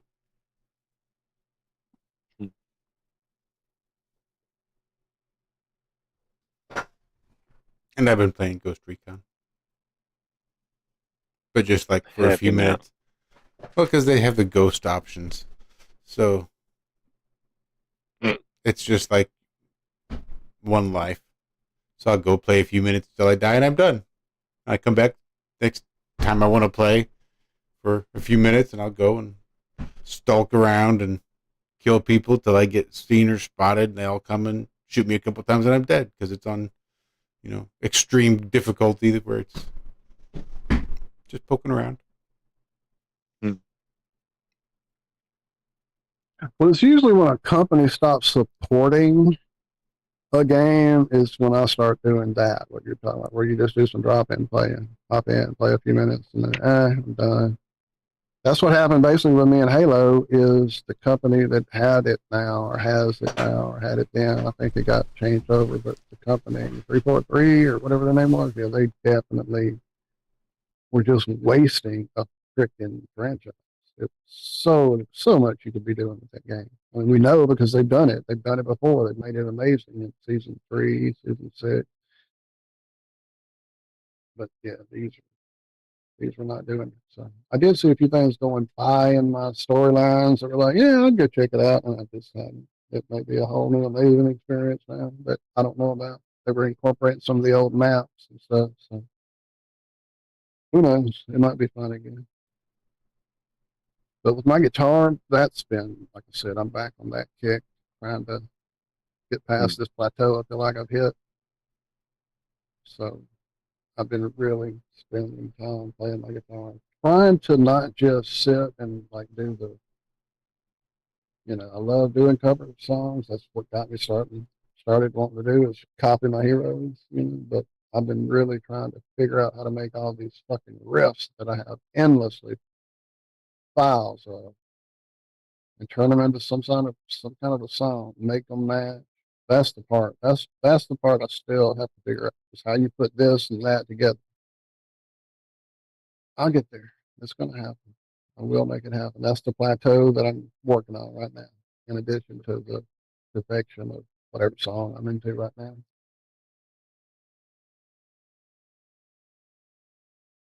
All night long, all night. Oh. Right? Everyone you meet, they're jamming in the street all night long. All night. Oh. Feel good. Feel good.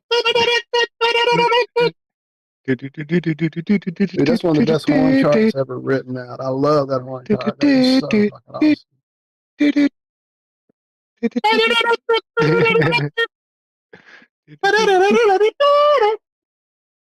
Now we're gonna get struck. Commentary. We love the 80s. We are the world. Bob Dylan. Plutonium. It's just fun to say.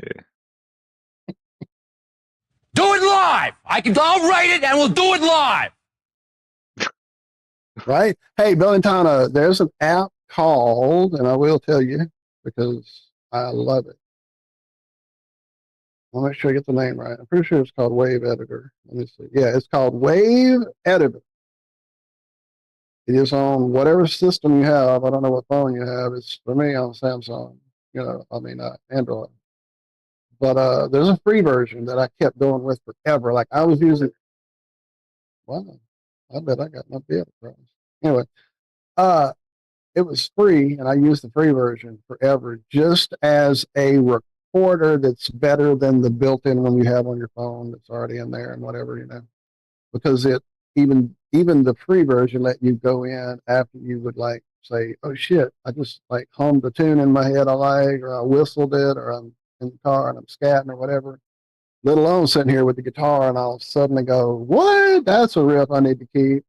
And I'll sit here and play it like, good 10, 15 times in a row to get it locked in as a memory before I stop playing it to pick up the phone and hit record on that app and catch it. And that's what I have literally filled up my phone with and downloaded about 3 times. And I mean, this is a terabyte probably, or whatever it is in this phone. I don't remember. It's a big card. I know it's a huge card. It may not be a terabyte, but it's the biggest card at the time, whatever. I filled it up with those little noodlings, as you say, sir. So that helps you with the remembering. And I'll go back, and if it's been within the last, say, 6 months, I can usually go, oh, that's right, and pick up a guitar and figure out that riff again and start working it back up. And 9 times out of 10, I go, why did I record this? Because it don't have the feeling, or it don't have the whatever it did when I sat and recorded. It's called Wave Editor. Here, I'm going to go find it and send it to you guys real quick. Wave Editor. Apparently my internet was being a little wonky too, so things got a little choppy. It's because my connection dropped way down. I'm back in the green now. I don't know what's going on. I think they even make it like on the computer. I think you can even get like like Mac versions and stuff, because it is it's got that much going on. I mean, if I went ahead and bought it, the paid version, because of me wanting to just go ahead and say, okay, well, what can I do with this track now? And dude, it literally has like, it's almost Audacity level when you buy the paid version.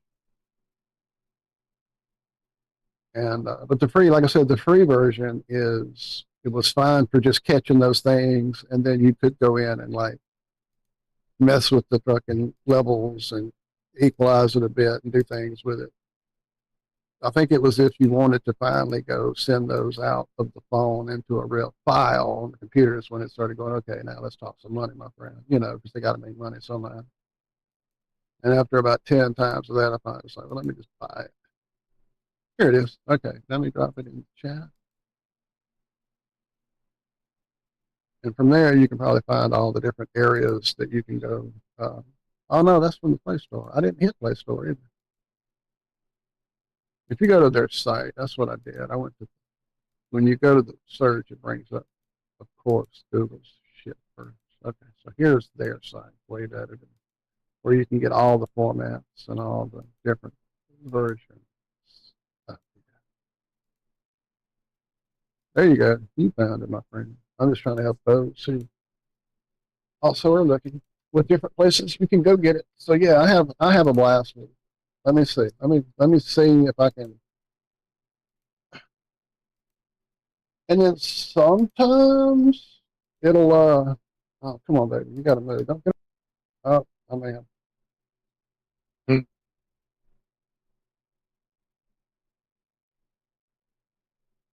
Did we lose Walter? We may I have. heard I may, and then he was. Yeah, it's her. She's laying. I didn't realize she'd lay down on the actual space bar. But I mean, like, if you put it, like if you think about miking an amp and put your phone not too close, not too far, you know what I'm saying? It has a, can the music come through or is it blocking it? It did for a second. Only if you Yeah, I talk. knew it was going to block it. If I you- knew once it knew music, it was going to go, what music, what, and stop that shit. Yeah, but yeah, you can get some pretty, like, nice room, you know what I mean? Like, a nice headroom when you do some recording with it in the room. It's, yeah, I've had fun with it. And then if you had an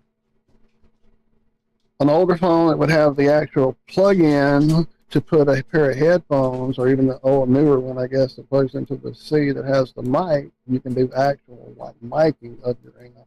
Like I've hung it off the table right in front of my speaker, about a foot out, 2 feet out, you know, played around with it, and got some pretty. That's where some of that, like when you saw me doing the couple of videos where I actually had a decent guitar tone. I think that Satriani one had a pretty decent tone. I had done that. I had put the little dangly part in front of the amp while I was doing the video. So yeah, you can get some good little sounds if you don't have all the high-end equipment. In fact, I've never actually tried to mic amps with a real mic. So my buddy John does it all the time. In fact, he was talking about it not too long ago. He's got a setup with a little short, little, you know, stand and the little boom and all that. I'm like, well, dude, teach me. I would love to do that. There's a guy on YouTube who swears you don't even ever have to upgrade your pickups. You can make a telly sound like a Les Paul with a fucking mic and a speaker, the way you place the mic. Like he had a whole Tricks of the video where he trade. tricked people. He did like, all right, so now here's the whatever, you know, the DiMarzio, whatever, X312 pickup, crunch. Okay, I lied. I just moved the mic over 3 feet, or, you know, whatever. And he did that like the whole video. It got really nauseating. I can't remember the guy's name. Spectre Studios, I think. Glenn, he always yells at the camera. He's kind of an aggravating guy, but he does good gear reviews and shit.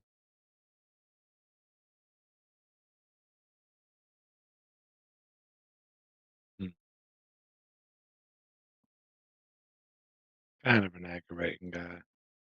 Well, I think I'm done, gentlemen. It's almost 10. We've been party animals tonight. It is that time, I believe.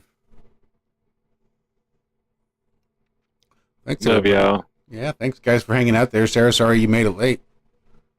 But we're glad you made it at all. Absolutely are. That being said, we'll see you all back here probably next week. I don't see why not. We may even scrounge something up. You never can tell. Hey, baby. Hey, Sorry. sweetie. She's saying goodbye to everybody. You saying bye? You told her, oh, I tried to pick her up. I should have known better than that. But yeah, thank y'all for hanging out. You're all more than welcome to be part of the show next week. Thank you, Austin. Ever Love so y'all. much. Thank you so much, Brian, as well. I'm still here. And if you're ready to get on the range after this, just say the word. So I actually ate before the show, so I'm ready to go. Right on, guys. And the rest of you. But we're going to let you guys go and figure that out off the air. I love you guys so much. That's it. We'll see you guys back here next week for more Have No Sphere on the Iron Media podcast channel, the backup channel. Till then, guys, be good, be well.